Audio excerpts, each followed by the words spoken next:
നമ്മുടെയൊക്കെ ജീവിതം തൽക്കാലം കയ്പാണെങ്കിലും പിന്നീടത് മധുരമായി തീരുന്നതിനായി സ്തോത്രം ചെയ്യാം. സ്തോത്രം സ്തോത്രം സ്തോത്രം സ്തോത്രം സ്തോത്രം സ്തോത്രം. ആമേൻ. 2 ദിനവൃത്താന്തം 20-ാം അധ്യായം അതിൻ്റെ 26-ാം വാക്യം വായിച്ചു. 2 ദിനവൃത്താന്തം 20-ന്റെ-26. അവിടെ യഹോശാഫാത്ത് രാജാവിൻ്റെ കാലത്തിൽ ഒരു വലിയ സൈന്യം. 4-ാം ദിവസം അവർ ബേഖര താഴ്വരയിൽ ഒന്നിച്ചുകൂടി. അവർ അവിടെ യഹോവയ്ക്ക് സ്തോത്രം ചെയ്തുകൊണ്ട് ആ സ്ഥലത്തിന് ഇന്ന് വരെ ബേരാഖ താഴ്വര എന്ന് പേർ പറഞ്ഞു വരുന്നു. ബരാഖ താഴ്വര എന്ന് പേർ വരും. നമ്മുടെ 4-ാം ദിവസം 4 ദിവസം ഒരു യുദ്ധങ്ങളെ നേരിട്ട് ശത്രുക്കളുടെ കൊള്ളകൾ പങ്കിട്ട ദിവസങ്ങളാണ്. അങ്ങനെ ആ സ്ഥലത്തിന് ബരാഖ താഴ്വര. ബരാഖ താഴ്വര എന്ന് പറഞ്ഞാൽ അതിന് പല അർത്ഥങ്ങളുണ്ട്. അതിൻ്റെ ഏറ്റവും ടോപ്പ് എന്ന് പറഞ്ഞാൽ വാലി ഓഫ് ബ്ലെസ്സിങ്സ് എന്നാണ്, അനുഗ്രഹത്തിൻ്റെ താഴ്വര. എന്നാൽ മറ്റൊരു വ്യാഖ്യാനത്തിൽ വാലി ഓഫ് ഹ്യൂമിലിറ്റി, താഴ്ത്തപ്പെടുന്നതായ ഒരു താഴ്വരയാണ്. മറ്റൊന്ന് വാലി ഓഫ് വീപ്പിംഗ്, കണ്ണുനീരിൻ്റെ താഴ്വരയാണ്. മറ്റൊന്ന് വാലി ഓഫ് പ്രൈസിങ്, സ്തുതിയുടെ താഴ്വരയാണ്. അപ്പോൾ 4 കാര്യങ്ങളാണ് ഞാൻ ഈ ബരാഖയെ പറ്റി റിസർച്ച് ചെയ്തപ്പോൾ കിട്ടിയത്. ഒന്ന്, താഴ്ത്തപ്പെടുന്ന അല്ലെങ്കിൽ ഹ്യൂമിലിറ്റി, വാലി ഓഫ് ഹ്യൂമിലിറ്റി, താഴ്മയുടെ താഴ്വര. 2ാമത് പ്രൈസിങ്, സ്തുതിയുടെ താഴ്വര. 3ാമത് ബ്ലെസ്സിങ്സ്, മറ്റൊന്ന് കണ്ണുനീരിൻ്റെ താഴ്വര. 84-ാം സങ്കീർത്തനത്തിൻ്റെ 6-ാം വാക്യത്തിൽ വായിക്കുമ്പോൾ അവിടെ ഇംഗ്ലീഷിൽ ബാഖ എന്നൊരു വാക്ക് കാണാൻ കഴിയുന്നുണ്ട്. ബാഖ, ബരാഖ അല്ല, ബാഖ. ഈ ബരാഖായും ബാഖായും തമ്മിൽ വലിയ റിലേഷൻഷിപ്പുണ്ട്. 84-ന്റെ 6-ാം വാക്യത്തിൽ കണ്ണുനീർ താഴ്വരയിൽ കൂടി പോകുമ്പോൾ അവനതിനെ ജലാശയമാക്കി തീർക്കുന്നു മുൻമഴയാൽ. കണ്ണുനീർ താഴ്വരയിൽ കൂടി കടക്കുമ്പോൾ അവർ അതിനെ ജലാശയമാക്കി തീർക്കുന്നു, മുൻമഴയാൽ അത് അനുഗ്രഹപൂർണമായി തീരുന്നു. അവിടെ കണ്ണുനീർ താഴ്വരയിൽ കൂടി നടക്കുമ്പോൾ അവനതിനെ ജലാശയമാക്കി തീർക്കുന്നു, മുൻമഴയാൽ വായിക്കും, മുൻമഴയാൽ അത് അനുഗ്രഹപൂർണമായി തീരുന്നു. അനുഗ്രഹപൂർണമായി തീരുന്നു. പിന്നെ അവർ മേൽക്കുമേൽ ബലം പ്രാപിക്കുന്നു, മേൽക്കുമേൽ ബലം പ്രാപിച്ച് എല്ലാവരും സിയോനിൽ ദൈവസന്നിധിയിൽ ചെന്നെത്തുന്നു. പഴയ ഒരു പാട്ടുണ്ടല്ലോ, കണ്ണുനീർ താഴ്വരയതു വഴിയായവർ യാനം ചെയ്യുമ്പോൾ ആയതുമാറും ജലാശയമായി. കണ്ണുനീർ താഴ്വരയതു വഴിയായവർ യാനം ചെയ്യുമ്പോൾ ആയതുമാറും ജലാശയമായി. മുൻമഴ അനുഗ്രഹപൂർണമാകും, മുൻമഴ അനുഗ്രഹപൂർണമാകും. പ്രാപിക്കും ബലം അവർ ബലത്തിനുമേൽ ചെന്നെത്തുമേ വരും സിയോനിൽ, ചെന്നെത്തുമേ വരും സിയോനിൽ. കണ്ണുനീർ താഴ്വരയിൽ കൂടി എന്നുള്ള വാക്ക് ഉപയോഗിക്കുമ്പോൾ ബാഖ എന്നുള്ളതാണ് കാണുന്നത്. അപ്പം ബാഖ എന്ന് പറയുന്നത് കണ്ണുനീരിൻ്റെ ഒരു താഴ്വരയ്ക്കുള്ളതാണ്. ബരാഖ എന്ന് പറയുമ്പോൾ അതിലിതെല്ലാം വരുന്നുണ്ട്. ഹ്യൂമിലിറ്റി, കണ്ണുനീർ, പ്രൈസിങ്, ബ്ലെസ്സിങ്സ്. ഇനി ബരാഖയെ പറ്റി പറയുമ്പോൾ എനിക്ക് വളരെ സന്തോഷപൂരിതമായ ഒരു അനുഭവകഥ പറയാനുണ്ട്. 1982-ന്റെ അവസാനത്തിൽ മദ്രാസിൽ എൻ്റെ ട്രെയിനിങ് എല്ലാം കഴിഞ്ഞ്, പഠിത്തവും ട്രെയിനിങ്ങും എല്ലാം കഴിഞ്ഞിട്ട് എനിക്ക് ആദ്യമായിട്ട് പോസ്റ്റ് ചെയ്തത് ഗല്ലീസിലേക്കാണ്. അങ്ങനെ ഗല്ലീസ് ഫെയ്ത്തോയിലേക്ക് ഞാൻ ചെല്ലുന്ന സമയത്തോടെ ഒരു വാടക വീടാണ്. വാടക ബംഗ്ലാവാണ്. വലിയ സായിപ്പിൻ്റെ പഴയകാലത്ത് ഒരു ബംഗ്ലാവാണ് നമ്മുടെ ഫെയ്ത്തോൺ. ഒരുപാട് മുറികളുണ്ട്. ആ ബംഗ്ലാവ് കപ്പൽ മോഡലിലാണ് ഉണ്ടാക്കിയിരിക്കുന്നത്. പഴയകാലത്തിൽ സായിപ്പ് നമ്മൾ ദൂരെ നോക്കിയാൽ ഒരു കപ്പലിൻ്റെ ഷേപ്പിലാണ് അതിൻ്റെ സ്ട്രക്ചർ. അതാണ് നമുക്ക് കുറേ വർഷങ്ങളായിട്ട് ഇങ്ങനെ ആരാധിക്കാൻ നമുക്ക് വാടകയ്ക്ക് തന്നിരിക്കുകയാണ്. പെട്ടെന്ന് അതിൻ്റെ ഓണർ അത് കോംപ്ലക്സ് വേണ്ടി, വലിയ ബിസിനസ് കോംപ്ലക്സിന് വേണ്ടി പണിയാൻ വേണ്ടി അത് ഇടിച്ചു കളഞ്ഞ് പുതിയ പരിപാടിക്ക് വേണ്ടി പ്ലാൻ ചെയ്തപ്പോൾ നമ്മൾ മാറിക്കൊടുക്കാൻ പറഞ്ഞു. നമുക്ക് പ്രതീക്ഷിക്കാത്തൊരു സമയമായിരുന്നു. ആ സമയത്തിൽ ലോകത്തിൽ തന്നെ നമ്മുടെ ഏറ്റവും വലിയ മെമ്പേഴ്സുള്ള സഭ 1200-300ഓളം വിശ്വാസികൾ ആ കാലത്ത് കൂടി വരുന്നൊരു സഭയാണ് 83-ൽ. എല്ലാവരും നല്ല ജോലിക്കാരും സാധാരണക്കാരും എല്ലാം ഉണ്ട്. അപ്പം അങ്ങനെ ആ സമയത്ത് പാസ്റ്റർ ബോബി, അസിസ്റ്റൻ്റ് ഞാൻ, പിന്നെ അന്നത്തെ ഡ്രൈവറും ഒരു എൽഡറുമായിരുന്ന പാസ്റ്റർ സാം, പിന്നെ ഒരു പരിശുദ്ധം എന്ന് പറയുന്നൊരു തെലുങ്ക് ബ്രദർ, പിന്നെ ഒരു ഹെൽപ്പർ ബ്രദർ, ഇങ്ങനെ 5 വേലക്കാരവിടെ. ഒരു സെൻട്രൽ ഫെയ്ത്ത് ഹോമിൻ്റെ പ്രതിയിലാണ് പോകുന്നത്. 22 സിസ്റ്റേഴ്സ് ആ കാലത്തിൽ കെല്ലീസ് ഫെയ്ത്ത് ഹോമിലുണ്ട്. അപ്പോൾ അതിൻ്റെ അസിസ്റ്റൻ്റ് ചുമതല എനിക്ക് വിശുദ്ധന്മാരെ ഏൽപ്പിച്ചെന്ന സമയമാണ്. അപ്പോൾ ഞങ്ങളവിടെ ഇരിക്കുമ്പോൾ ഇത് വിട്ടുകൊടുക്കണമെന്നുള്ളൊരു വിഷയം വന്നു. എന്തോ ചെയ്യാനാണ്, മദ്രാസ് സിറ്റിയിൽ എവിടെ സ്ഥലം കിട്ടുന്നത്? ഇത്രയും ആൾക്കാരെ അക്കോമഡേറ്റ് ചെയ്യുന്നൊരു വീടും ഫെയ്ത്തുമുള്ള സ്ഥലമില്ല. ഞങ്ങളെല്ലാം വർഷങ്ങളായിട്ട് ഇവിടെ പാർഷന്മാരും എല്ലാവരും ഉപവസിക്കുന്ന സ്ഥലമാണ്, സ്ഥലത്തിന് വേണ്ടി. പാർഷ ഇപ്പോൾ കാലം മുതൽ ഉപവാസ പ്രാർത്ഥന തുടങ്ങിയതാണ്. പക്ഷെ സ്ഥലമില്ല. അന്വേഷിച്ച് കുറേ ദൂരം മാറി ഒരു ചുടുകാടിനോട് ചേർന്ന് ഒരു 3 ഗ്രൗണ്ട് നമുക്ക് കിട്ടി. 3 ഗ്രൗണ്ട് എന്ന് പറഞ്ഞാൽ 45 സെൻറ്റ്, 15 3 45. എല്ലാവർക്കും വലിയ നിരാശയായി. ഈ സിറ്റി കിടക്കുന്ന ഫെയ്ത്തും ചുടുകാട് പോലൊരു ഗ്രാമപ്രദേശത്തിലേക്ക് കൊണ്ടുപോകണമെന്ന് വിചാരിച്ചപ്പോൾ അതോടെ ഈ വേല വളരെ വിഷയമായി തീരുമെന്നുള്ള പേടിയും പ്രയാസം എല്ലാവർക്കും ഉണ്ടായിരുന്നു. വേറെ സ്ഥലമില്ല. ആ സ്ഥലത്തിന് അഡ്വാൻസ് കൊടുത്ത് വാങ്ങിക്കുമ്പോൾ ഞങ്ങളെല്ലാവരും കൂടെ, അന്ന് സുന്ദരമണിയൊക്കെയാണ് നമുക്കറിയപ്പെട്ടൊരു ബോംബെയിലൊക്കെ സെൻട്രൽ മദറായി മരിച്ച സുന്ദരമണിയൊക്കെ എന്ന് പറയും, അവരായിരുന്നു മദർ. അപ്പോൾ ഞങ്ങളെല്ലാവരും കൂടി അതിന് വേണ്ടി പ്രത്യേകിച്ച് സ്തുതിക്കാൻ തുടങ്ങി, സ്തോത്രം ചെയ്യാൻ തുടങ്ങി, പ്രാർത്ഥിക്കാൻ തുടങ്ങി. അങ്ങനെ ചില ദിവസങ്ങൾ പ്രാർത്ഥിച്ചുകൊണ്ടിരിക്കുമ്പോൾ ഞാനൊരു സ്വപ്നം കണ്ടു. പ്രാർത്ഥനയിൽ തന്നെ ഒരു ദർശനം കണ്ടു. ദർശനത്തിൽ ഒരു കുതിരപ്പുറത്ത് ഞങ്ങൾ സുവിശേഷ വേലക്കാരും ഞാൻ മുന്നിലുണ്ട്, സിസ്റ്റേഴ്സും ഒക്കെ കുതിരപ്പുറത്ത് കയറി, കുറേ വിശ്വാസികളൊക്കെയാണ് ഞങ്ങൾ ഫെയ്ത്ത് ഹോമിൽ നിന്ന് കയറി ഇങ്ങനെ വലത്തോട്ട് തിരിഞ്ഞ റോഡ്. നമ്മുടെ ഫെയ്ത്ത് ഹോമിൻ്റെ ബോർഡറിൽ ഒരു വലത്തോട്ട് റോഡുണ്ട്, ഫ്രണ്ടിലെ റോഡുണ്ട്, വലത്തോട്ട് റോഡുണ്ട്. കെല്ലീസ് കീഴ്പാക്ക് റോഡിൻ്റെ സൈഡിൽ അയനാപുരം പോകുന്ന റോഡിൻ്റെ ഒരു ബ്രാഞ്ചാണ് കന്യാപുരം. അപ്പോൾ ഫെയ്ത്ത് ഹോം തൊട്ടടുത്താണ്.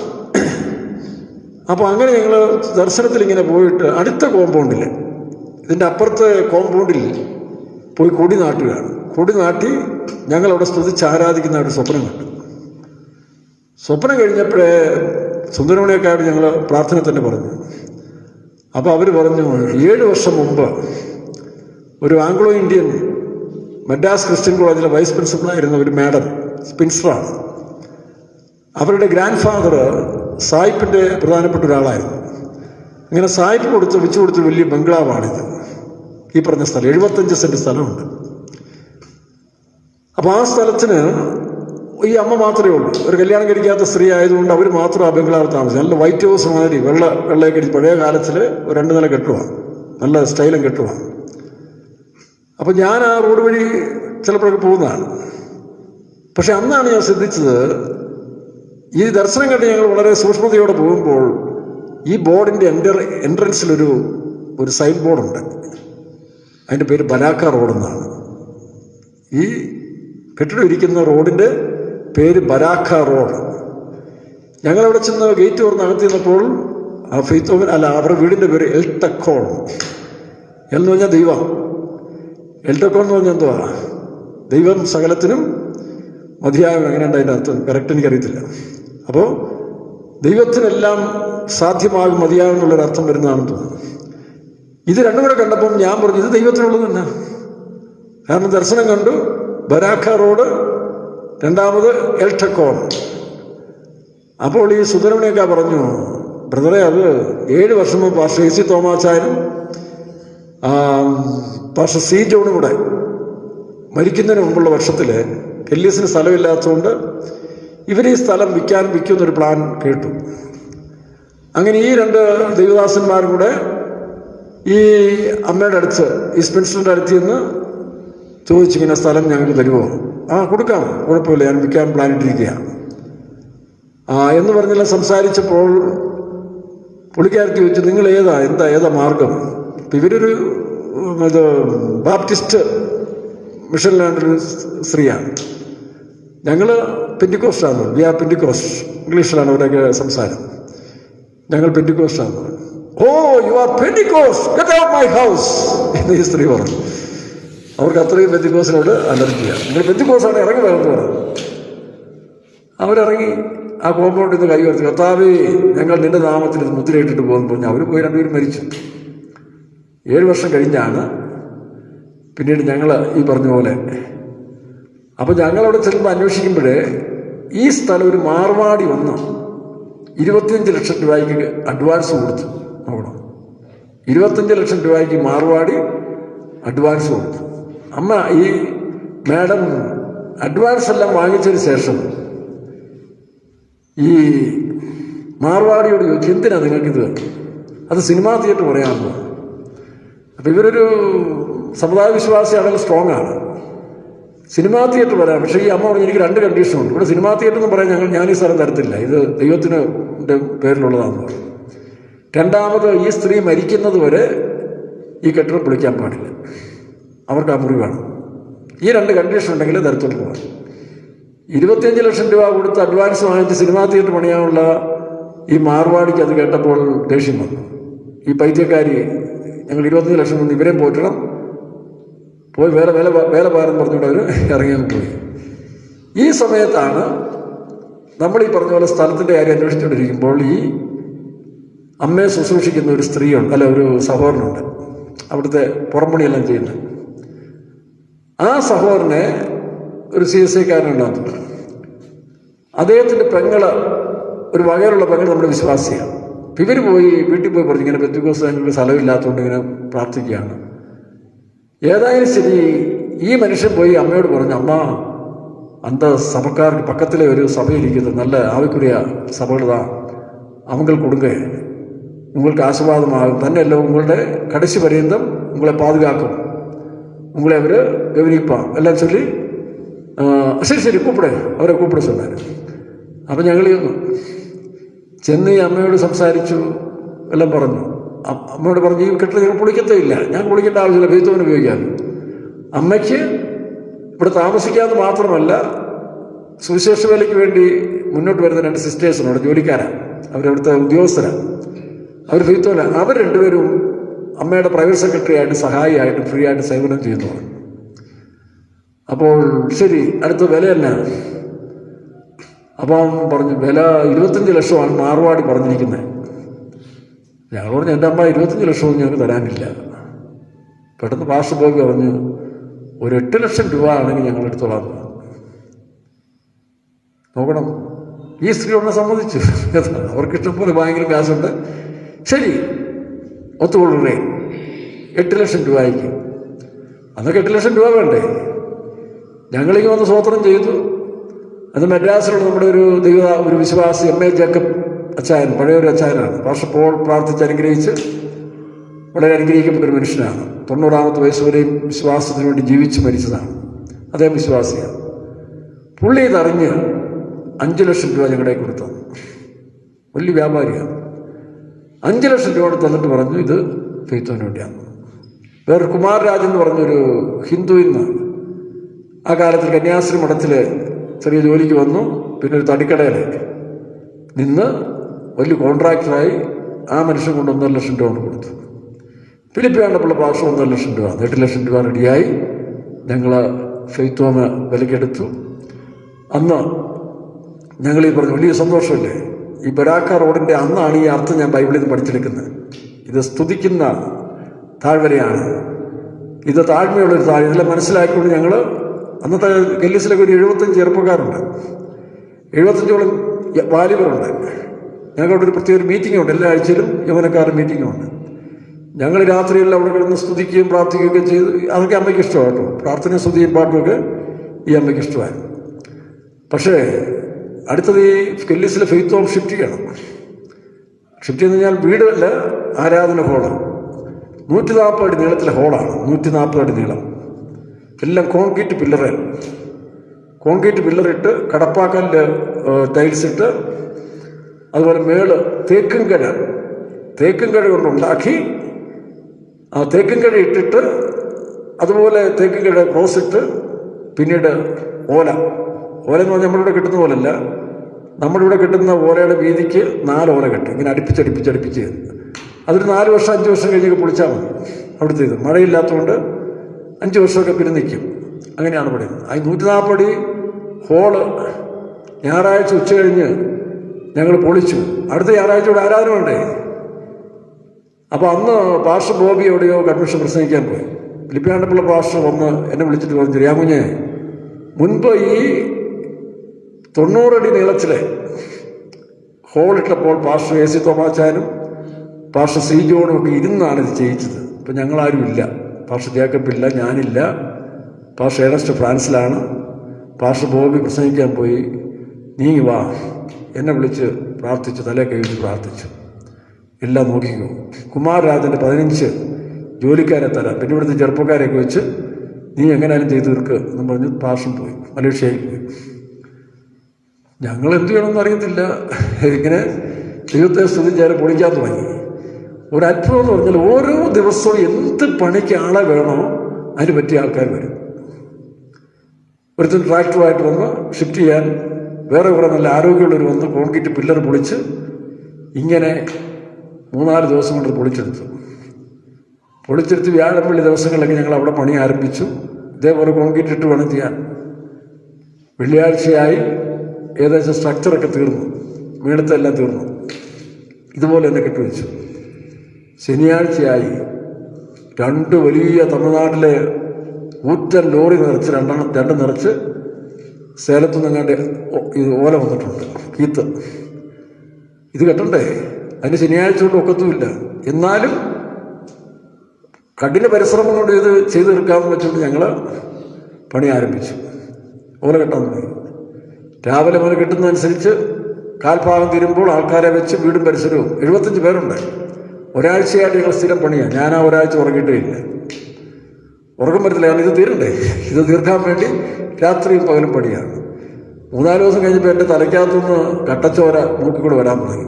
ഭക്ഷണമൊന്നും കഴിക്കാൻ വയ്യ. കാരണം എനിക്ക് അന്നത്തെ കാലത്ത് ഒരു ആവേശം, ഒരു കാര്യത്തിന് ഇറങ്ങിയാൽ അത് തീർക്കാമെന്നല്ലാതെ എൻ്റെ ശരീരം നോക്കുന്ന പണി അന്ന് എനിക്കില്ലായിരുന്നു. അപ്പോൾ അതുകൊണ്ട് എന്തെങ്കിലും കഴിച്ചു കുടിച്ച് പിന്നെ ആഹാരം കഴിക്കാൻ വയ്യാതായി. പിന്നെ ലിംഗായും, അന്നൊക്കെ ലിംഗ ഇറങ്ങിയ കാലങ്ങളാണ്, ലിംഗായും ചില പഴങ്ങളൊക്കെ കഴിച്ച് രാത്രിയും പകലും ഈ 75 പേരെ 3 ഷിഫ്റ്റാക്കി ഈ പണികൾ നടത്തിക്കൊണ്ട് ഒരാഴ്ചയായി. അങ്ങനെ ശനിയാഴ്ച ഇവരെ കൊണ്ട് 15 ജോലിക്കാരാണ്, വെളിപ്പാർട്ടികളാണ്. അവരാണിത് കെട്ടുന്നത്, ഓല കെട്ടുന്നത്. അങ്ങനെ വന്ന് ഞങ്ങൾ താഴെ ചെയ്യുന്ന ഓലയെല്ലാം എടുത്തു കൊടുക്കും കൃത്യമായിട്ട്. 9 മണിയായപ്പോഴേ 4-ൽ 3 ഭാഗം കെട്ടിത്തീർത്തു. 4-ൽ 3 ഭാഗം, 3 അത് ഏകദേശം അത്ര കെട്ടിത്തീർത്തു. 9 മണിയായി എല്ലാവരും ഇറങ്ങി. ഈ പണിക്കാരും പണികൊണ്ടിരിക്കുകയല്ലേ. ഞങ്ങൾ കഴിക്കാൻ ഇവർക്ക് ആദ്യം ഭക്ഷണം കൊടുത്തു. രണ്ടാമത് ഞങ്ങൾ നിങ്ങൾ കഴിക്കാതെ പറഞ്ഞ് എല്ലാവരെയും വിളിച്ചുകൊണ്ട് പോയ സമയത്ത് യവന്മാരെല്ലാം കൂടെ ചാരായം കുടിച്ച്, പുറംപണിക്കാരല്ലേ, ചാരായം കുടിച്ച് മയങ്ങിക്കിടക്കുക. സന്ധ്യയായപ്പോൾ രാത്രിയിൽ ഞങ്ങൾ തിരിച്ചു വരുമ്പോൾ എല്ലാം ഇങ്ങനെ പുറച്ചാരം അടിച്ച് കിടക്കുക. അയ്യോ, ഞങ്ങൾക്ക് വന്ന ദേഷ്യം. കാരണം 4-1 തീരാൻ കിടക്കില്ലേ. എന്ത് ചെയ്യണമെന്ന് ഞങ്ങളെല്ലാം കൂടെ പ്രാർത്ഥിച്ച് ആത്മാവ് നിറഞ്ഞു.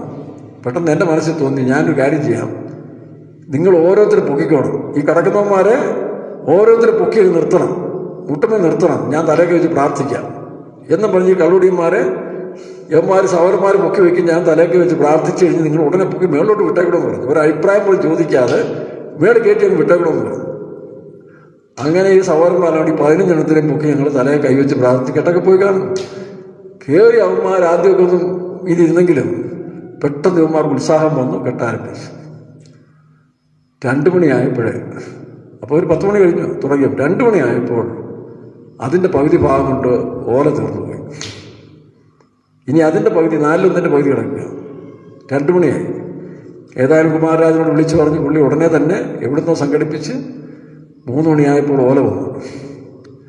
ബാക്കി 4 മണിക്കൂർ കൊണ്ട് 7 മണിയായപ്പോൾ ഓലയെല്ലാം കെട്ടിത്തീർത്തു. ഇതിനകം നിങ്ങൾ താഴത്തെ ഗ്രൗണ്ടെല്ലാം റെഡിയാക്കി സഹോദരന്മാർ കയറ്റുവായി പിരിക്കാൻ തുടങ്ങി. 8 മണിയായപ്പോൾ എനിക്ക് ഓർഡർ വരിക. പാസ്റ്റർ ബോബി എന്നെ വിളിച്ചിട്ട് പറഞ്ഞു, നീ അത്യാവശ്യമായിട്ട് കന്യാകുമാരി പോകണം, അവിടുത്തെ മീറ്റിങ്ങിന് ആളില്ല. ഞാൻ കുളിച്ചിട്ട് പോലുമില്ല, ഒരു ആഴ്ചയായിട്ട് ഉറക്കമില്ല. തന്നെയല്ല, അവിടെയുള്ള തമിഴ് നമ്മുടെ ബ്രദേഴ്സെല്ലാം അണ്ണയെന്ന് വിളിച്ചുകൊണ്ട് അണ്ണൻ പോകக்கூടാതെ, മുതലാമത് ആരാധന എനിക്ക് കാണും, ഞങ്ങൾക്ക് പോയി പാസ്റ്റർ പേസലാണ്. ഞാൻ പറഞ്ഞില്ല, ദൈവേഷ്ടമാണ്. കാരണം ഒരുപക്ഷെ ഇത്രയും വലിയ കാര്യങ്ങൾ ചെയ്തതിൻ്റെ പ്രശംസ ഉണ്ടാകാതിരിക്കാൻ വേണ്ടിയായിരിക്കും, അല്ലെ പാസ്റ്റർ ബോബിക്ക് അറിയത്തില്ലേ, അതുകൊണ്ട് അതനുസരിച്ച് പോവാം. അപ്പോൾ ഞാൻ ആദ്യം കേട്ടപ്പോൾ ഒരു ചെറിയ ദുഃഖം തോന്നിയെങ്കിലും പെട്ടെന്ന് കുളിച്ച് അന്ന് സൈക്കിളല്ല സുവേഗ ഞാൻ ഓടിച്ചോണ്ട് പോകുമ്പോൾ എനിക്ക് മനസ്സിലായി ഞാനിപ്പോൾ ഭൂമിയിലല്ല. സ്വർഗസ്ഥലങ്ങളിൽ കൂടെ വണ്ടി ഓടിച്ച് പോകുന്ന പോലെ, കുതിര പോകുന്ന പോലെ ഒരു അനുഭവിക്കേണ്ട കന്യാപുരത്ത് എന്ന് അന്നത്തെ ഒരു മീറ്റിംഗ്, വ്യാസർപാടി പെരമ്പൂർ വ്യാസർപാടി കന്യാപുരം. ആ മീറ്റിങ്ങിനുണ്ടായ അഭിഷേകവും അന്നത്തെ ദൂതും പുതിയ യെരൂശലേമിൻ്റെ 12 കല്ലുകളെക്കുറിച്ചുള്ളൊരു ദൂതായിരുന്നു. ഇന്നത് മറക്കാനൊക്കത്തില്ല. പിന്നീട് കെല്ലീസ് സെൻട്രൽ ഫെയ്ത്തുമായി ഈ ബരാക്ക റോഡ് നമുക്ക് സ്വന്തമായി, എൽട്ടക്കൻ നമുക്ക് സ്വന്തമായി. അങ്ങനെ സ്തുതിയുടെ താഴ്വര വിശ്വാസത്താൽ ദൈവം തന്നത് ഓർക്കുമ്പോൾ ഈ വാക്യമായിട്ട് നമുക്ക് വളരെ പ്രാധാന്യമാണ്. ഇവിടുത്തെ നമുക്ക് വിഷയം, യഹോശാഫാത്ത് എന്ന് പറയുന്ന യഹൂദ രാജാവ് ഇസ്രായേൽ ഭരിച്ചുകൊണ്ടിരിക്കുന്ന സമയത്ത് അവനൊരു പ്രാർത്ഥനാ മനുഷ്യനും ആത്മീയനുമാണ്. അങ്ങനെ തൻ്റെ കാലത്തിൽ 3 ശക്തികൾ തനിക്കെതിരായിട്ട് യുദ്ധത്തിന് വരികയാണ്. അവൻ യുദ്ധപ്രിയനല്ല, യുദ്ധത്തിന് വേണ്ട സാമഗ്രികളൊന്നും സ്വരൂപിച്ചവനുമല്ല യഹോശാഫാത്ത്, ഒരു സമാധാനപ്രിയനാണ്. എങ്കിലും അവൻ്റെ നേരെ 20-ാം അധ്യായത്തിൻ്റെ 1-ാം വാക്യം വായിച്ച് അവിടെ വായിക്കുമ്പോൾ മോവാബ്യരും അമോന്യരും അവരോടുകൂടെ മെയ്യൂരിൽ പലരും യഹോശാഫാത്തിന് നേരെ യുദ്ധത്തിന് വന്നു. വായിക്കാം.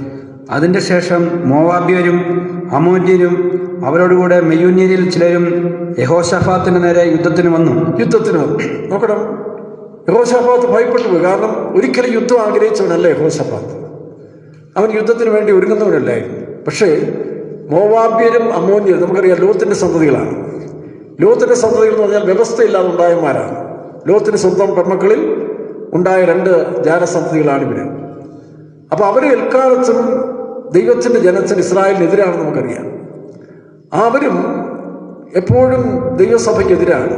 ഇതിൻ്റെ അർത്ഥം എന്താ? നമ്മൾ ആത്മീയമായിട്ട് പഠിക്കുമ്പോൾ നമ്മുടെ ശത്രുത മനുഷ്യരല്ല, നമുക്ക് പോരാട്ടമുള്ളത് ജഡത്തിൽ. അപ്പോൾ മോവാബ്യരും അമോന്യരും എന്ന് പറയുന്ന 2 ശക്തികൾ നമ്മുടെ ജഡത്തിലുണ്ടാകുന്ന ആത്മാവിന് വിരോധമായി പോരാടുന്ന 2 ദുർശക്തികളാണ് ഈ മോവാബ്യരും. മോവാബ്യരെ പറ്റി നമ്മൾ നേരത്തെ കേട്ടല്ലോ, അവൻ നിഗളിയാണ്. അപ്പം നിഗളം സ്വയപ്രശംസ, തന്നെത്താൻ ഉയർത്തുന്ന ആ ഒരു ആത്മാവാണ് ഈ മോവാബ് എന്ന് പറയുന്നത്. അമോന്യർ എന്ന് പറയുന്നത് വെറും തരം താഴ്ന്നത്, അതായത് വില കുറഞ്ഞ ജീവിതം. എത്ര ദൈവഭാഗത്തുനിന്ന് നമ്മൾ ഉയർത്തിപ്പോയാലും നമ്മൾ വീണ്ടും ആ പഴയ സ്വഭാവം, തനിഗുണം കാണിക്കുക എന്ന് പറഞ്ഞ പോലെ ആ ജഡികൻ്റെ പ്രാകൃതൻ്റെ സംസാരത്തിലും ഇടപെടലും ജഡികവും ലൈംഗികവുമായ കാര്യങ്ങളിലേക്ക് മാത്രം ശ്രദ്ധിച്ചു പോകുന്ന അമോന്യ ശക്തികൾ. 3-ാമത് മെയ്യൂര്യർ എന്ന് പറയുന്നതിൻ്റെ അർത്ഥം എന്താണ്? നമുക്ക് യേശു ലോകം ജഡം സാത്താൻ, ലോകം ജഡം സാത്താൻ. അപ്പോൾ 3 ശക്തികളാണ് നമ്മോട് പോരാടുന്നത്. കൺമോഹം, ജഡമോഹം, ജീവനത്തിൻ്റെ. യോഹന്നാൻ്റെ ലേഖനത്തിൽ വായിക്കുമ്പോൾ 3 കാര്യങ്ങളാണ്: ജഡമോഹം, കൺമോഹം, ജീവനത്തിൻ്റെ പ്രതാപം. അത് ലോകം, ജഡം, സാത്താൻ. ഇത് 3മാണ് നമ്മുടെ ജീവിതത്തിൽ പോരാടുന്ന 3 ശക്തികൾ. നമ്മുടെ ദേഹം, ദേഹി, ആത്മാവ് ഉൾപ്പെടുന്ന ഈ മനുഷ്യരിൽ പ്രവർത്തിക്കുന്ന 3 ദുർശക്തികൾ നമുക്കെതിരായി പോരാടുന്നതാണ് ലോകം, ജഡം, സാത്താൻ. അതിൻ്റെ അർത്ഥം എന്താ? 1 സ്വയം.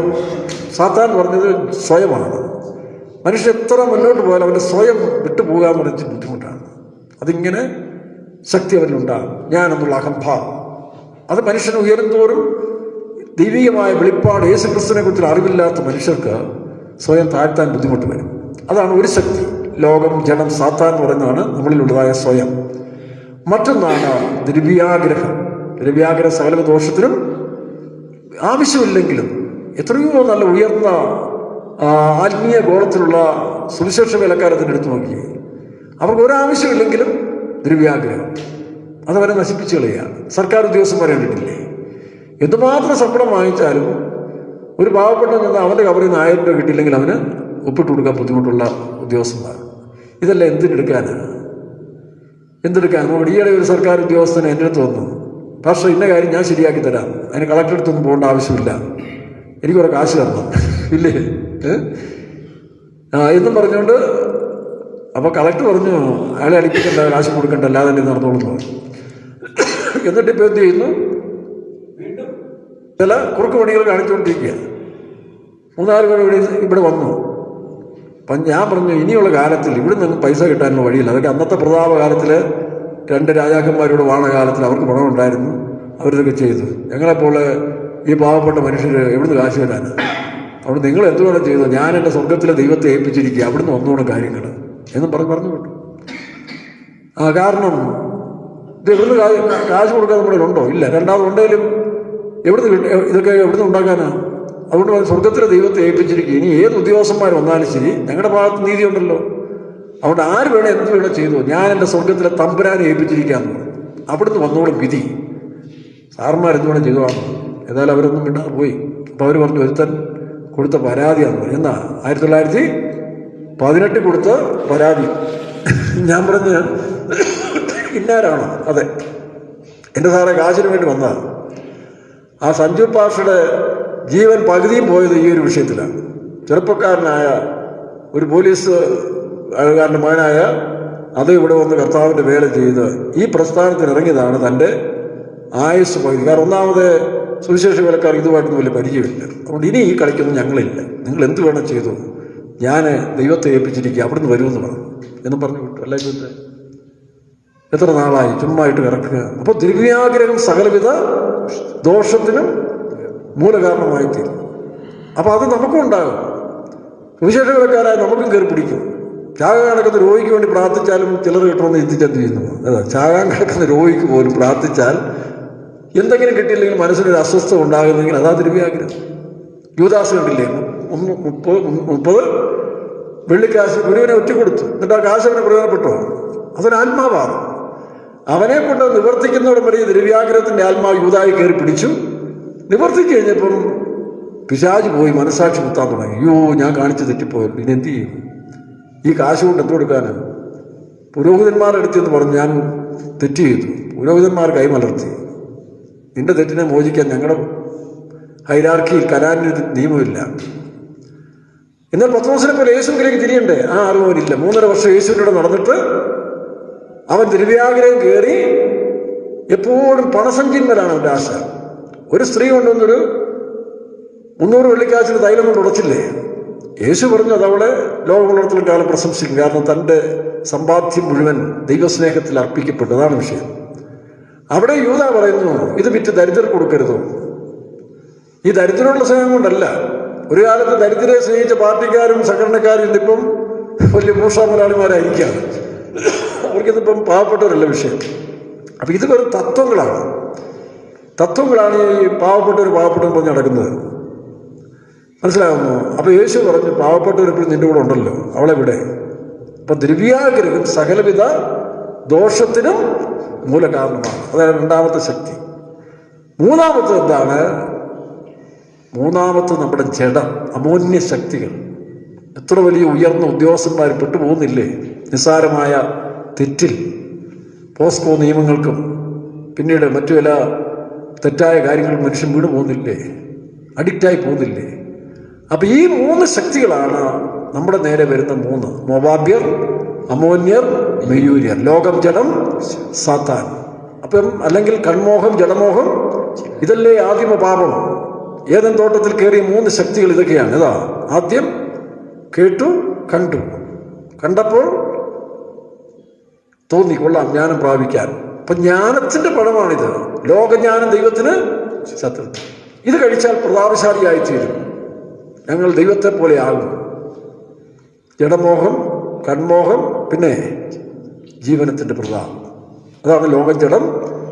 ഈ 3 പാപത്തിൻ്റെ HOD, കോളേജിലൊക്കെ HOD ഇല്ലേ, കെമിസ്ട്രി വിഭാഗത്തിൻ്റെ HOD, ബയോളജി HOD എന്ന് പറഞ്ഞ പോലെ എല്ലാ പാപത്തിൻ്റെയും ഹെഡ് ഓഫ് ദി ഡിപ്പാർട്ട്മെന്റ് എന്ന് പറയുന്നത് ഇത് 3മാണ്: സ്വയം, ദ്രവ്യാഗ്രഹം, ജഡം. ഇതിൽ നിന്നാണ് താഴെ ബ്രാഞ്ചിലേക്ക് വരുന്നത്.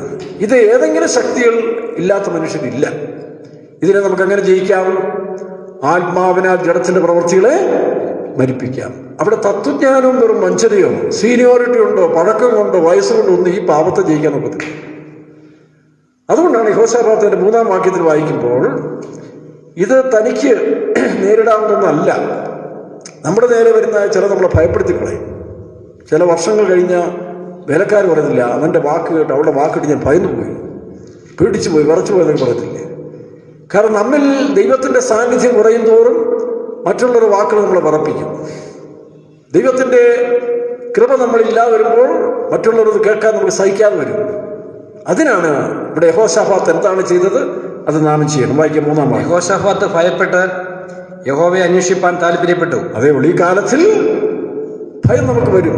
നമ്മൾ വിചാരിക്കുന്ന പെന്തിക്കോസുകാരൊക്കെ വലിയ ധൈര്യശാലികളാണ്. നമ്മൾ തിരിഞ്ഞു ചിന്തിച്ചു നോക്കി, ലോക മനുഷ്യന്റെ ധൈര്യം പോലും ആർക്കില്ല, പെന്തിക്കോസുകാർക്കില്ല. അതാ സത്യം. അതൊരു സത്യം. എന്താ കാരണം? ഒന്നാമത് അവർ ലോകപ്രകാരമുള്ള അഭ്യാസങ്ങൾ പല യഥാർത്ഥ പെന്തിക്കോസുകാരാണ് കേട്ടോ. ഈ തള്ളിപ്പൊളി പെന്തിക്കോസിന്റെ കാര്യമല്ല പറയുന്നത്. ശരിയായ പെന്തിക്കോസുകാർ ലോകത്തിലെ ശാസ്ത്രജ്ഞ പഠിക്കുന്നില്ലല്ലോ, ലോകത്തിലെ അറിവ് കുറവാണ്.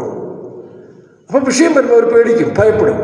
അത് സ്വാഭാവികമാണ്. അങ്ങനെ ഭയം വന്നുകൊണ്ട് ആരും പേടിക്കണ്ട, ഞാൻ പർട്ടിക്കുലർ പാസ്റ്ററാണ്, അല്ല മദറാണ്, അല്ലെ വിശ്വാസിയാണ്, എനിക്ക് ഭയം വരത്തില്ലെന്ന് പറയും. വരും. കാരണം നമ്മൾക്ക് ലോകപ്രകാരമുള്ള ശക്തിയില്ല എന്തിനേയും നേരിടാൻ. ലോകപ്രകാരം എന്ത് പറയും? അടിക്കടി അല്ലേ? പണ്ട് നമുക്കറിയാം, കമ്മ്യൂണിസ്റ്റുകാർ പറപ്പിക്കും, കോൺഗ്രസ്സുകാർ വാലും ചുരുട്ടി ഓടിയ സമയമുണ്ട്. ഇപ്പോൾ സുധാകരൻ വന്നപ്പോൾ എന്ത് ചെയ്തു? തിരിഞ്ഞിരിക്കുകയാണ്. കാരണം രണ്ടും കണ്ണൂർ ബ്ലഡാണ്. കണ്ണൂർ എന്ന് പറയുന്നത് അവർ പൂർവേഷ്യയിൽ നിന്ന് കുടിയേറിയ തീയരെന്ന് പറഞ്ഞൊരു ഗ്രൂപ്പാണ്. ഞാൻ കണ്ണൂർ 3 വർഷമുണ്ട്. അതിൻ്റെ ഹിസ്റ്ററി പഠിച്ചിട്ടുണ്ട്. അവർ ഈഴവനല്ല ഈ തീയരെന്ന് പറയുന്നത്. അവർ പോരാളികൾ എന്നാണ് അവരുടെ പേര്. പോർച്ചേവകർ, ആരോമൽ ചേവർന്ന് കിട്ടില്ലേ? അപ്പം ഇവർ പോർച്ചേവകർ എന്നാണ്. അതാണ് പിണറായി വിജയൻ സാറും സുധാകരൻ സാറിൻ്റെയൊക്കെ രക്തം എന്ന് പറയുന്നത്. അവരൊരു അംഗത്തിന് പോന്നാൽ 2-1 എതിരാളി തകരണം. പണ്ട് ആരോമൽ ചേവറുടെ അംഗംപെട്ട കണ്ടിട്ടില്ലേ? അംഗംപെട്ടിൽ ഒരുത്തൻ തകരും, അവനെ പാസ്സാക്കിയെങ്കിൽ യുദ്ധം തിരുത്തും. ഇതാണ് ഇവരുടെ ബ്ലഡ്. അതുകൊണ്ട് ഈ പിണറായി സാറിൻ്റെ രക്തം തന്നെയാണ്, അതുപോലത്തെ രക്തമാണ് സുധാകരൻ. അതുകൊണ്ടാണ് സുധാകരൻ വന്നപ്പോൾ കോൺഗ്രസ്സുകാരെല്ലാം ഊർജ്ജസ്വലരായി കമ്മ്യൂണിസ്റ്റുകാരെ നേർക്ക് നേരെ വെല്ലുവിളിക്കാനുള്ള തൻ്റെ ഇടമുണ്ട്. ഇത് രണ്ടും കണ്ണൂർ രക്തമാണ്. കണ്ണൂർ എന്ന് പറഞ്ഞാൽ ഏതാ? ഈ പറഞ്ഞ പൂർവേഷ്യ എന്ന് കുടിയേറിയ ഈ പറഞ്ഞ തീയർ എന്ന് പറഞ്ഞാൽ വെളിച്ചത്തിൻ്റെ മക്കൾ എന്നാണ്. പർവ്വതവാസികൾ വെളിച്ചത്തിൻ്റെ മക്കൾ എന്നാണ്. അവർ വെളിച്ചത്തെയാണ് ദൈവത്തെ ദൈവമായിട്ട് ആരാധിച്ച്. ഈ തീയരെന്ന് പറഞ്ഞ അവരുടെ പൂർവേഷ്യയിലുള്ള വംശം വെളിച്ചം, സൂര്യൻ ഉദിച്ചു വരുമ്പോൾ ആ വെളിച്ചത്തെയാണ് അവർ ദൈവമായിട്ട് ആരാധിച്ചെന്ന് ഞാൻ അവരുടെ പുസ്തകത്തിൽ വായിച്ചിട്ടുണ്ട്. അപ്പോൾ അവർ ഒരു വിഷയത്തിൽ ഇടപെട്ടാൽ ഈ അങ്കക്കോഴിയെ പോലാണ്, 2-1 അറിഞ്ഞിട്ട് വരത്തുള്ളൂ. ഇത് അവരുടെ ബ്ലഡിലൊരു വിഷയമാണ്. അതുകൊണ്ടാണ് ഇന്നും കണ്ണൂരിൽ കൊലപാതകം ഒരു സീരിയൽ കേസായിട്ട് മാറിക്കൊണ്ടിരിക്കുന്നത്. അതുകൊണ്ടാണ് 75-ാമത്തെ വയസ്സിൽ പിണറായി വിജയനും ഒട്ടും മോശമല്ല, 73-ാമത്തെ വയസ്സിൽ സുധാകരനും മോശമല്ല. കാരണം എന്താ? ഞാൻ പറഞ്ഞില്ല, 3 വർഷം ഇരുന്നപ്പോൾ ശരിക്കും പഠിച്ചതാണ്. കണ്ണൂർ ഞങ്ങൾ ഒരു അംഗത്തിന് ഇറങ്ങിയതാണ്. 3 വർഷം 7 സ്ഥലത്ത് പ്രാർത്ഥന ആരംഭിച്ചു. ഇനി ഇവിടെ ഒരു കൊലപാതകം നടക്കരുതെന്ന് ഞങ്ങൾ യുദ്ധം പ്രഖ്യാപിച്ചു പിശാചിനോട്. ആ 3 വർഷം അവിടെ കൊലപാതകം നടന്നിട്ടില്ല. അന്ന് മനോരമക്കാരും പത്രക്കാരൊക്കെ എഴുതി കണ്ണൂരിന് എന്ത് സംഭവിച്ചു. ഈ ജയരാജന്മാർ 3 പേരുടെയും ലേഖനങ്ങൾ മനോരമ സപ്ലിമെൻ്റ് വന്നു. നല്ല കവിതയൊക്കെ എഴുതി. ഒരു ശത്രുതയില്ലാത്തൊരു കാലമായിരുന്നു ആ 3 വർഷം. പക്ഷെ പിന്നീട് വീണ്ടും കുറെ കഴിഞ്ഞ് തുടങ്ങി. ഞങ്ങൾ 7 സ്ഥലത്ത്, അതായത് വടകര മുതൽ പയ്യന്നൂർ വരെ, വടകര, തലശ്ശേരി, മാഹി, കണ്ണൂർ ടൗൺ, പിന്നീട് അതിൻ്റെ ഇപ്പുറത്തൊരു സ്ഥലം, അതിനുശേഷം പയ്യന്നൂർ, ഇങ്ങനെ 6 സ്ഥലത്ത്, 7 സ്ഥലത്ത് പ്രാർത്ഥനാ ഗ്രൂപ്പ് ഞങ്ങൾ സംഘടിപ്പിച്ചു. എല്ലാ ആഴ്ചയിലും ഓരോ ദിവസം. അങ്ങനെ 18 കൊലക്കേസ് പ്രതിയായ ഒരു മനുഷ്യൻ രക്ഷിക്കപ്പെട്ടു. വേറൊരു കമ്മ്യൂണിസ്റ്റ് അവർ രക്ഷിക്കപ്പെട്ടു. ഒരു RSSലെ കുടുംബത്തിൽപ്പെട്ട ലിംന, 18 വയസ്സുകാരി, ക്യാൻസർ രോഗിയായിരുന്നു, അവർ രക്ഷിക്കപ്പെട്ടു വന്നു. എത്രയോ കുടുംബങ്ങൾ. അപ്പോൾ ഇതൊരു സ്പിരിറ്റാണ്. അപ്പോൾ അതുകൊണ്ടാണ് ഇവിടെ നമ്മൾ നോക്കുമ്പോൾ പെന്തിക്കോസുകാർ പൊതുവെ ബലഹീനരാണ്. അത് നിങ്ങൾ അറിഞ്ഞിരിക്കണം. നിങ്ങൾ ബലഹീനരാണ്, നിങ്ങൾ ശക്തരല്ല. കാരണം നിങ്ങളുടെ ജഡത്തിൻ്റെ ശക്തി സമർപ്പിച്ചു കഴിഞ്ഞപ്പോൾ ജഡത്തിൻ്റെ ബലമില്ലാതെ പോകും. അപ്പം ജഡിക നോളജും ഇല്ല, ജഡിക അറിവും കുറവാണ്, ജഡശക്തി കൂടും. അതുകൊണ്ടാണ് പൗലോസിന് ബലഹീനതയിൽ അവൻ്റെ ബലം തികഞ്ഞു വരും. അതുകൊണ്ട് പെന്തിക്കോസുകാർക്ക് രക്ഷ കിട്ടണമെങ്കിൽ സ്വന്തം ജ്ഞാനം ഒന്നിയാൽ ഒക്കത്തില്ല, സ്വന്തം ശക്തി കൊണ്ടോ ഗ്രൂപ്പിസ് ഉണ്ടാക്കിയാൽ ഒക്കത്തില്ല. അവിടെ ഏക വഴി യഹോശാഫാത്തിനെ പോലെ എന്ത് ചെയ്യണം? ദൈവത്തെ ആശ്രയിക്കണം. 3-ാം വാക്യം വേണ്ടി വായിച്ച്. യഹോശാഫാത്ത് ഭയപ്പെട്ട് യഹോവയെ അന്വേഷിപ്പാൻ താല്പര്യപ്പെടും. ചില സമയത്തിൽ നമ്മുടെ നേരെ വരുന്ന ജഡത്തിന്റെ ശക്തി 3 കാര്യങ്ങൾ. 3 പോരാട്ടങ്ങളുണ്ട്. ഒന്ന്, നമ്മിൽ തന്നെ ഉണ്ടാകുന്ന ജഡത്തിന്റെ ശക്തികൾ, സ്വയം, നിഗളം, ദ്രവ്യാഗ്രഹം. 3ാമത് ഉണ്ടാകുന്നൊരു വിഷയം ജഡികരായ മനുഷ്യർ. അതും ഒരു ഭയങ്കര പോരാട്ടമാണ്. ആത്മീയരും ജഡിയരും ഒന്നിച്ച് ജീവിക്കാനൊക്കത്തില്ല. ഇസഹാക്കും ഇസ്മായേലും ഒന്നിച്ച് ജീവിച്ചവരുടെ പ്രശ്നമാണ്. ഇസ്മായേൽ പരിഹാസിയാണ്. മറ്റുള്ളവരെ പരിഹസിച്ച് അവരെ ബലഹീനരായ ആത്മീയരായ മനുഷ്യരെ പരിഹാസം കൊണ്ട്, ഇന്നത്തെ സോഷ്യൽ മീഡിയ പോലെ കള്ളം പറഞ്ഞ് പരിഹസിച്ചവരെ അവരുടെ ബലം ക്ഷയിക്കാൻ നോക്കും. അപ്പം അതിനെ നേരിടേണ്ടത് നമ്മൾ തിരിച്ചങ്ങനല്ല, ദൈവത്തിൽ ആശ്രയിച്ചോണം, മുട്ടുമടക്കണം. കഴിഞ്ഞ സമയങ്ങളിൽ ഞങ്ങളുടെ വിശ്വാസ വീട്ടിൽ ചില ദുർശക്തികൾ പോരാടിക്കൊണ്ടേയിരുന്നു. അപ്പോൾ ഞാനിവരോട് പറഞ്ഞു, ഈ 31-ാം തീയതിക്ക് അതിനൊരു പരിഹാരം ഉണ്ടാകും, ഞാൻ മുട്ടുമ്പോൾ നിൽക്കാൻ പോകാൻ പറഞ്ഞു. അവിടെ സെൻട്രൽ ഭാഷയെ ആശ്രയിച്ചോണ്ട് കാര്യമില്ല, ദീപാഷയെ ആശ്രയിച്ചോണ്ടൊന്നും ഈ കാര്യത്തിൽ നേടില്ല. ദുർശക്തികൾ വരുമ്പോൾ മനുഷ്യനല്ലല്ലോ. ഞാനിവിടെ പറഞ്ഞില്ലയോ, സമാധാനത്തിൻ്റെ ദൈവമോ വേഗത്തിൽ. അപ്പോൾ ഞാനിവിടെ ഫെയ്ത്തോ പറഞ്ഞു, ഈ 31-ാം തീയതിക്ക് ഒരു പരിഹാരം ഉണ്ടാക്കും, ഞാൻ മുട്ടുമ്പോൾ നിൽക്കാൻ പോകാൻ. മുട്ടുമ്പോൾ നിന്നു. രാത്രികാലത്ത് മുട്ടുമ്പോൾ നിന്നു. കർത്താവേ, ഈ വേലയ്ക്കെതിരായി പോരാടുന്ന ശക്തിയെ നീ ഇല്ലാതാക്കണം, ഇല്ലെങ്കിൽ വലിയ കുഴച്ചിലുണ്ടാകും. ഈ 31-ാം തീയതി എത്തിയില്ലല്ലോ, ഇന്നത്തെ ഡേറ്റ്. ഇന്ന് 30 അല്ലേ? 30 അല്ലേ? കറക്റ്റ്. കഴിഞ്ഞ ദിവസം എൻ്റെ ജീവിതത്തിൽ വലിയ സമാധാനം ഉണ്ടായി. സ്വപ്നവും കണ്ടു, മധുരം സ്വപ്നം കണ്ടു. ഒരു വലിയ പോരാട്ടത്തിൽ കൂടെ കടന്നു പോകുന്നതായിട്ടും പോരാട്ടം കഴിഞ്ഞ് സ്വസ്ഥ കിട്ടുന്നതായിട്ടും മധുരം സ്വപ്നങ്ങളിലൂടെ പറഞ്ഞു. അപ്പോൾ ഇതെല്ലാം ദൈവത്തെ, അപ്പം സ്പിരിറ്റോടാണ് നമ്മൾ പോരാടുന്നത്, മനുഷ്യരോടല്ല. നമ്മൾ വിചാരിക്കും വിശ്വാസികൾ തമ്മിൽ, വേലക്കാർ തമ്മിൽ ആ ചിന്ത വന്നാൽ നിങ്ങൾ തോറ്റുപോകും. അവൾ ശരിയല്ല, ഇവിടെ ശരിയല്ല, അവൻ ശരിയല്ല. നമുക്ക് പോരാട്ടമുള്ള ജഡരക്തനോട് അല്ല, വാഴ്ചകളോടും. ഇത് പലരും അറിയാതെ പോയിട്ട് സ്വയം തമ്മിൽ വെട്ടിക്കളയാണ്. അതുകൊണ്ടാണ് പല സുവിശേഷ വേലക്കാരും ഫെയിലറായി പോകുന്നത്. അവൾ അങ്ങനെയാണ്, ഇവൻ അങ്ങനെയാണ്, ആ മദർ ഇങ്ങനെ, ഈ വിശ്വാസം ഇങ്ങനെ. ഈ ചിന്താഗതിയുള്ളവരാരും ജയം പ്രാപിക്കത്തില്ല. നമ്മൾ പിശാചിനോട് പോരാടണം. അവനാണ് ഈ സ്പിരിറ്റ് തോണ്ടുന്നത്, ഇല്ലേ? എത്രയോ പിശാച് പിടിച്ച മനുഷ്യരെ യേശുവിൻ്റെ അടുത്തേക്ക് കൊണ്ടുവന്നു. യേശു ആ സ്പിരിറ്റിനെ ശാസ്ത്രം അവർ ഫ്രീ ആയില്ലേ? ലഗിയോൻ ബാധിച്ചവൻ, 3000 പിശാചുകൾ ഒന്നിച്ച് കയറിയവനെ യേശു ശാസിച്ചു കഴിഞ്ഞപ്പോൾ അതിലവിടെ പന്നി കൂടെ കയറി. അപ്പം നീ വിശുദ്ധീകരിച്ചു കഴിഞ്ഞാൽ നിന്റെ പിശാച് ഇറങ്ങി ഏതെങ്കിലും പന്നിയിൽ കയറിക്കോളും, നീ പഠിക്കണ്ട, അത് പോയി കടലിൽ ചാടിക്കോളും. അപ്പോൾ വിശുദ്ധീകരണമാണ് ആവശ്യം, അല്ല തമ്മിൽ പോരാടുകയല്ല ചെയ്യേണ്ടത്. അപ്പോൾ യഹോശാഫാത്ത് ഭയപ്പെട്ടു. വായിക്കാം അടുത്തത്. യഹോശാഫാത്ത് ഭയപ്പെട്ട് യഹോവയെ അന്വേഷിപ്പാൻ താല്പര്യപ്പെട്ടു. ആരെ അന്വേഷിക്കണം? ശക്തനായ ദൈവത്തിൽ ആശ്രയിക്കണം. ദൈവത്തെ അന്വേഷിപ്പാൻ താല്പര്യപ്പെട്ടു. പിന്നെ യഹൂദയിലൊക്കെയും ഒരു ഉപവാസം പ്രസിദ്ധം ചെയ്തു. നോക്കണം, രാജാവാണ് അവൻ, യുദ്ധത്തിന് വേണ്ടി ഒരുങ്ങിയില്ല. അവൻ തൻ്റെ ദേശത്തൊക്കെയും ഒരു ഉപവാസം പ്രഖ്യാപിച്ചു. നിങ്ങൾക്കറിയാം, 2ാം ലോകമഹായുദ്ധത്തിൽ ഹിറ്റ്ലർ ഉറപ്പിച്ചുകൊണ്ടിരിക്കുന്ന സമയത്തിൽ റഷ്യയെ കീഴ്പ്പെടുത്താൻ പോകുന്നൊരു ന്യൂസ് വന്നു. ബാക്കിയെല്ലാം പിടിച്ചു. റഷ്യ പിടിക്കാൻ പോകുന്നതിൻ്റെ 2 ദിവസം മുമ്പ് ഇംഗ്ലണ്ടിലേക്ക് നോക്കിയിട്ട് പറഞ്ഞു, അടുത്ത ആഴ്ചയിൽ ബക്കിംഗ്ഹാം കൊട്ടാരത്തിൽ നിന്നുകൊണ്ട് ഞാൻ ചായ കുടിക്കുമെന്ന് പറഞ്ഞില്ല. നടന്നേനെ സംഭവം. അപ്പോഴത്തേക്ക് വിൽസൺ ചർച്ചിലോ അല്ലേ, ഇന്നത്തെ പ്രധാനമന്ത്രിയായിരുന്ന വിൽസൺ ചർച്ചിൽ, വിൽസൺ അല്ല വേറെ മറന്നുപോയി, ആ ചർച്ചിൽ ഒരു ഉപവാസം പ്രാർത്ഥനയും പ്രഖ്യാപിച്ചു. എല്ലാ ജനങ്ങളും പ്രാർത്ഥിക്കാൻ പറഞ്ഞു ദൈവത്തോട്. ഈ ഹിറ്റ്ലറിനെ നേരിടാൻ നമുക്ക് ശക്തിയില്ല. അതുകൊണ്ട് ഇംഗ്ലണ്ടിൽ ഒരു ഉപവാസവും പ്രാർത്ഥന താൻ പ്രഖ്യാപിച്ചു. ബില്ലിഗ്രാമിനോട് താൻ വിളിച്ചു പറഞ്ഞു ദൈവത്തിൻ്റെ ആലോചന അറിയിക്കാൻ പറഞ്ഞു. ബില്ലിഗ്രാമിനോട് താൻ പറഞ്ഞു ദൈവാലോചന അറിയിച്ചുതരാൻ പറഞ്ഞു. ബില്ലിഗ്രാം പറഞ്ഞു, ഈ യുദ്ധത്തിൽ നിങ്ങൾ പൊരുതണ്ട, ഈ യുദ്ധത്തിൽ ഇതേ വാക്യം എടുത്തു കൊടുത്തു, നിങ്ങൾ ഈ യുദ്ധത്തിൽ പൊരുതേണ്ട ആവശ്യമില്ല.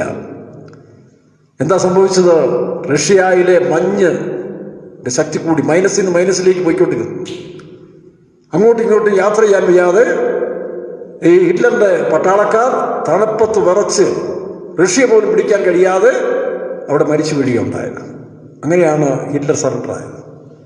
ഇസ്രായേലിൻ്റെ യുദ്ധം നിങ്ങൾ നോക്കിയേ, ഇസ്രായേലിനെതിരായിട്ടും ഈ പലപ്പോഴും 83-ാം സങ്കീർത്തനത്തിൻ്റെ 1-2 വാക്യം ഒന്ന് വായിച്ച്, 83-ന്റെ 1-2 ഇസ്രായേൽ ഒരു ജാതിയായിരിക്കാതെ വണ്ണം എന്ന് പറയുന്നില്ലേ? അപ്പോൾ അതിനെതിരായിട്ടുള്ള യുദ്ധങ്ങൾ ഇത്ര നടത്തിയിട്ടും എന്തുകൊണ്ട് ഇസ്രായേലിനെ പരാജയപ്പെടുത്താൻ കഴിയുന്നില്ല? കാരണം ദൈവം അവരോട് കൂടെയുണ്ട്. ദൈവം എഴുതി കൊടുത്ത സ്ഥലം വായിച്ചു നോക്കും. വരുവിൻ, ഇസ്രായേൽ ഒരു ജാതി അയക്കാതെ വണ്ണം നാം അവരെ മുടിച്ചു കളയുക, അവരുടെ പേർ ഇനി ആരും ഓർക്കരുത് എന്ന് അവർ പറഞ്ഞു. അടുത്തത് 83-ന്റെ 4, 83-ാമത്തെ 4-ാം വാക്യം വായിച്ചു. വരുവിൻ, ഇസ്രായേൽ ഒരു ജാതിയായിരിക്കാതെ വണ്ണം. 4-ആണോ? അത് 6 വായിച്ചു. ലോത്തിന്റെ സന്തതികളും അവർക്ക് ഏദോമ്യരുടെയും ഇശ്മായേല്യരുടെയും കൂടാരങ്ങളും മോവാബ്യരും 9 മിദ്യാന്യരോട് ചെയ്തതുപോലെ അവരോട് ചെയ്യണമേ. കീശോൻ തൊട്ടിൽ വെച്ച് സീസരയോടും. 9 ലോത്തിന്റെ മക്കളും അവർക്ക് സഹായിയായിരുന്നു. അതിന്റെ താഴെ ഉണ്ടല്ലോ, അവർ ലോത്തിന്റെ മക്കൾക്ക് സഹായമായിരുന്നു. നോക്കണം, ഇവരെല്ലാം കൂടി ലോത്തിന്റെ മക്കളാണ്. ഈ അമ്മോന്യരും മോവാബ്യരും തന്നെയാണ്. അപ്പൊ ജഡീയ ശക്തികൾ ആത്മീയർക്കെതിരായിട്ട് പോരാടുന്നത് എപ്പോഴും ഓർത്തോണം. ഒന്ന് നമ്മുടെ ജഡം തന്നെ നമുക്ക് ശത്രുവാണ്. ലോകത്തിലെ ജഡീയ ശക്തികളും ആത്മീയമായ അനുഭവത്തിനെതിരായിട്ട് ഇന്നും പോരാടിക്കൊണ്ടിരിക്കുക. അതൊരു യുദ്ധമാണ്. അവിടെ സമാധാന കരാറിന് യാതൊരു വകുപ്പുമില്ല. അത് രണ്ടും രണ്ടാണ്. അതുകൊണ്ടാണ് ഇസ്മായേലും ഇസ്ഹാഖും ഒരു വീട്ടിൽ ജഡവും ആത്മാവും ഒന്നിച്ചു പോകത്തില്ല. അത് യുദ്ധം നടന്നുകൊണ്ടേയിരിക്കും. അതുകൊണ്ടാണ് വെളിപ്പാട് ദിവസം 12-ാം അധ്യായത്തിൽ വായിക്കുമ്പോൾ സ്വർഗത്തിൽ യുദ്ധമുണ്ടായി. അപ്പൊ സ്വർഗം എന്ന് പറയുന്നത് നമ്മുടെ വിശ്വാസം വീടും നമ്മുടെ ജീവിതവും നിങ്ങളുടെ പെയ്ത്തവും വീടുമൊക്കെയാണ്. അവിടെ യുദ്ധം ഉണ്ടാകും. അവിടെ കോംപ്രമൈസിൽ പോയാൽ നിങ്ങളെല്ലാം തറ്റുപോകും. വിശ്വാസത്തിന് വേണ്ടി സ്ട്രോങ് ആയി നിൽക്കുമ്പോൾ വീടുകളിൽ യുദ്ധം ഉണ്ടാകും, പെയ്ത്തോളിൽ യുദ്ധം ഉണ്ടാകും, സഭയിൽ യുദ്ധം ഉണ്ടാകും. അത് 2 കൂട്ടരാണ്. ഒന്ന് മിഖായേലും അവൻ്റെ കൂട്ടരും. വായിച്ച് 12-ാം അധ്യായം വെളിപ്പാട് ദിവസം 12-ൽ വായിക്കുമ്പോൾ അതിൻ്റെ 7-ാം വാക്യം വായിച്ച്. വെളിപ്പാട് ദിവസം 12-ന്റെ പിന്നെ സ്വർഗത്തിൽ യുദ്ധമുണ്ടായി. ഇതൊരു യുദ്ധക്കളമാണ്. പക്ഷെ നമ്മുടെ യുദ്ധം മനുഷ്യനോടല്ല, നമ്മുടെ യുദ്ധം ദുർശക്തിയിലൂടാണ്. സ്വർഗത്തിൽ യുദ്ധമുണ്ടായി. പിന്നെ മീഖായേലും അവന്റെ ദൂതന്മാരും മഹാസർപ്പത്തോട് പടവെട്ടി തന്റെ ദൂതന്മാരുമായി മഹാസർപ്പവും പടവെട്ടി ജയിച്ചില്ലതായി. തോർന്നു പറഞ്ഞ ഒരേ അഭിഷേകമുള്ള ഒരേ വെള്ളവസ്ത്രധാരികളായ സുവിശേഷ വേലക്കാരായ ഞങ്ങൾ ഒരു പെയ്ത്തോൾ താമസിക്കും. എന്തുകൊണ്ടാണ് ഡിസ്പ്യൂട്ട്സ് ഉണ്ടാകുന്നത്? ചിന്തിക്കേണ്ട വിഷയമല്ല. നമ്മളിത് പഠിക്കാൻ വേണ്ടിയല്ല, അതിനകത്ത് ഒളിച്ചടിക്കാനോ ആരെ തരം താഴ്ത്താനോ. ഇപ്പൊ ഫെയ്ത്ത് തമ്മിൽ ഞങ്ങളെല്ലാം നല്ല വെള്ളവസ്ത്രധാരികൾ, എല്ലാവരും ദൈവത്താൽ തിരഞ്ഞെടുക്കപ്പെട്ടവരാണ്, എല്ലാവരും ജീവഭാഷന്മാർ കൈവച്ചു വന്നതാണ്. അങ്ങനെയെങ്കിൽ ഫെയ്ത്തോമിലെല്ലാം പൂർണ്ണ സമാധാനവും സന്തോഷമെല്ലാം ഉണ്ടാകേണ്ടത്. അവിടെ എന്തുകൊണ്ട് ഈ സൗന്ദര്യപ്പിണക്കവും പ്രശ്നങ്ങളും ഒക്കെ ഇടയ്ക്കിടയ്ക്ക് ഉണ്ടാകും? അതാ ഞാൻ പറഞ്ഞു, സിയോനിലെ 87-ാം സംഗീതത്തിൽ വായിക്കുമ്പോൾ എൻ്റെ പരിചയക്കാരുടെ കൂട്ടത്തിൽ എനിക്കറിയാം. ഇപ്പം ഞാൻ ലോകത്ത് ജീവിച്ച് യാതൊരു അടിസ്ഥാനമില്ലാതെ ജീവിച്ച സമയത്ത് എന്നെ വിളിച്ചുകൊണ്ട് ഇതിനകത്ത് വന്ന് വെള്ളം ഉടുപ്പിട്ടുകൊണ്ട് ഞാൻ പൂർണ്ണമാകും. ഇസ്രായേലിൽ 40 വർഷം നടത്തിയിട്ടും ഗുണപ്പെടാത്തവന്മാരാണ്. അപ്പോൾ എന്നെപ്പോലെയുള്ളതായ സകല തല്ലിപ്പുള്ളികളെയും ഞാൻ പറയാറുള്ളത് പോലെ ആക്രമിടയ്ക്ക് പോലും വേണ്ടാത്തതായ പുള്ളികളെയൊക്കെ പിടിച്ചാൽ ലോകത്തിൽ ആർക്കും വേണ്ടാത്തതിനെല്ലാം പിടിച്ച് ഇതിനകത്തുകൊണ്ടിരുന്നു. അതുകൊണ്ട് വെള്ളയിട്ടുകൊണ്ടാകുന്നില്ല. സ്വഭാവ രൂപീകരണം ഉണ്ടാകണമെങ്കിൽ 40 വർഷം ദൈവം തമ്പുരാനും മോശം കൊണ്ട് നേരിട്ട് നടത്തിയിട്ട് പോലും ഗുണപ്പെടാത്തവരാണ് ഇസ്രായേലിലെ ദോഷം ശീലിച്ച തലമുറ. അപ്പൊ പലരും ഇതിനകത്ത് വന്നിട്ട് യേശുക്രിസ്തുവിന് ദൈവത്തിന്റെ വചനത്തോടും പരിശുദ്ധാത്മാവോടും ചേർന്ന് നല്ല കാര്യങ്ങൾ പഠിക്കാൻ അവർ ആഗ്രഹിക്കുന്നില്ല. താൽക്കാലികം കിട്ടുന്ന സന്തോഷത്തിലേക്ക് സുഖത്തിലേക്ക് ഇറങ്ങിപ്പോയി ഉടനെ പിന്നെങ്ങനെ രൂപാന്തരം ഉണ്ടാകുന്നത്. അപ്പൊ ഞാൻ ഏത് ജാതിയിൽ നിന്ന് വന്നോ ആ ജാതിയുടെ ഗുണം ഞാൻ കാണിക്കും, ഏത് ഭാഷയിൽ നിന്ന് വന്നോ ആ ഭാഷയുടെ ഗുണം കാണിക്കും, ഏത് സമൂഹത്തിൽ വന്നോ ഏത് മാതാപിതാക്കന്മാർ ജനിച്ചെന്ന് ആ ഗുണം കാണിക്കും. ഈ ഗുണമെല്ലാം പോകണമെങ്കിൽ ഒരുവൻ ക്രിസ്തുവിലായാൽ അവൻ പുതിയ സൃഷ്ടി. അത് വെള്ളം എടുത്തുകൊണ്ടാകുന്നില്ല. അതുകൊണ്ടാണ് നമ്മുടെ ഫെയ്ത്തോളിൽ പോലും ഇന്നും ചിലയിടത്തൊക്കെ എപ്പോഴും പ്രശ്നങ്ങൾ ഉണ്ടാകുന്നതിന് കാരണം. അത് ഉണ്ടാകണം, യുദ്ധം ഉണ്ടാകണം. അവിടെ സമാധാനം വരാൻ പാടില്ല. അവിടെ ഫെയ്ത്തോളിലെല്ലാം കരുതുന്ന ഒരു കോംപ്രമൈസ് ചെയ്ത് കഴിഞ്ഞാൽ അത് പിശാച് വാഴും. അവിടെ യുദ്ധം ഉണ്ടാകണം. യുദ്ധം കഴിഞ്ഞാൽ സ്വസ്ഥത. മനസ്സിലായോ? അങ്ങനെ വേണം പഠിപ്പിക്കാൻ. അല്ല നിങ്ങളൊക്കെ സമാധാനമായി എങ്ങനെ സമാധാനമായിരിക്കുന്നത്? ഇളകട്ടെ. ഏതാ എല്ലാ അകത്തിരുന്ന് ഇളകി പൊട്ടി പോട്ടെ. ഇപ്പൊ പർവ്വതത്തിൽ നിന്ന് ഉരുണ്ട് വീഴുന്ന കല്ല്, പർവ്വതത്തിൽ നിന്ന് വീഴുന്ന കല്ല് മൊനയും തുമ്പും ഒക്കെ ഉള്ളതാണ്. അതിങ്ങനെ ഉരുണ്ട് പല സ്ഥലത്തൂടെ വന്ന് നദിയിലായി, തോട്ടിലായി, നദിയിലായി, കടലിൽ ചെന്ന് നല്ല വിശാലമായ തരിമണൽ പോയി കൊണ്ടിരിക്കുന്നത്. ആ തരിമണലാണ് കടലിനെ തെരഞ്ഞെടുത്തുന്നത്. ഇതുപോലെ നമ്മൾ വിശുദ്ധരും നിഷ്കളങ്കരമായി തീരണമെങ്കിൽ വെള്ളം എടുത്തുകൊണ്ടാകുന്നില്ല. ചില പെന്തിക്കോസിലെ ആൾക്കാർക്ക് പോലും മനസ്സിലാകുന്നില്ല. അവരുടെ സംഘടന വന്നുകൊണ്ടോ അങ്ങനെ സംഘടനയിലെ പ്രധാനികളായതുകൊണ്ടൊന്നും കാര്യമൊന്നുമില്ല. സ്വഭാവ രൂപീകരണം പറഞ്ഞെങ്കിൽ പോകണം, എടുത്തിട്ട് ഉരുക്കിയെടുക്കണം, പണിക്കുറ്റം തീർക്കണമെന്ന് പറഞ്ഞ പോലെ ദൈവം ദാവീദിനെയും യോസഫിനെയൊക്കെ വിട്ട് അവൻ്റെ പണിക്കുറ്റം തീർത്ത പോലെ ഇതിനകത്ത് കൊണ്ടുവന്ന് നമ്മുടെ സ്വയവും വീട്ടിൽ നിന്ന് കിട്ടിയത് അപ്പൻ്റെ ഗുണവും അമ്മയുടെ ഗുണവും പിന്നെ വിട്ടുവന്ന സമുദായത്തിൻ്റെയും ജാതിയുടെയും ഭാഷയുടെ എല്ലാം ഗുണം കൊണ്ടാണ് വരുന്നത്. എല്ലാവരും ഇതിനകത്ത് വന്ന് അങ്ങോട്ടും ഇങ്ങോട്ടും മുട്ടി അല്ലെങ്കിൽ ദൈവത്തിൽ ആശ്രയിക്കുന്നവർ രക്ഷപ്പെടും, അല്ലാത്തവരെല്ലാം ഇതിനകത്ത് തകർന്നു പോകും. അതുകൊണ്ട് TPM-ലാണെങ്കിൽ പോലും ഒരു കൂട്ടര് ദൈവത്തിൽ പൂർണ്ണമായിട്ട് ആശ്രയിക്കാതെ ദൈവ വഴി മനസ്സിലാക്കാതെ തങ്ങളുടെ തനിഗുണങ്ങളിൽ തന്നെ പോകുന്നവരുണ്ട്.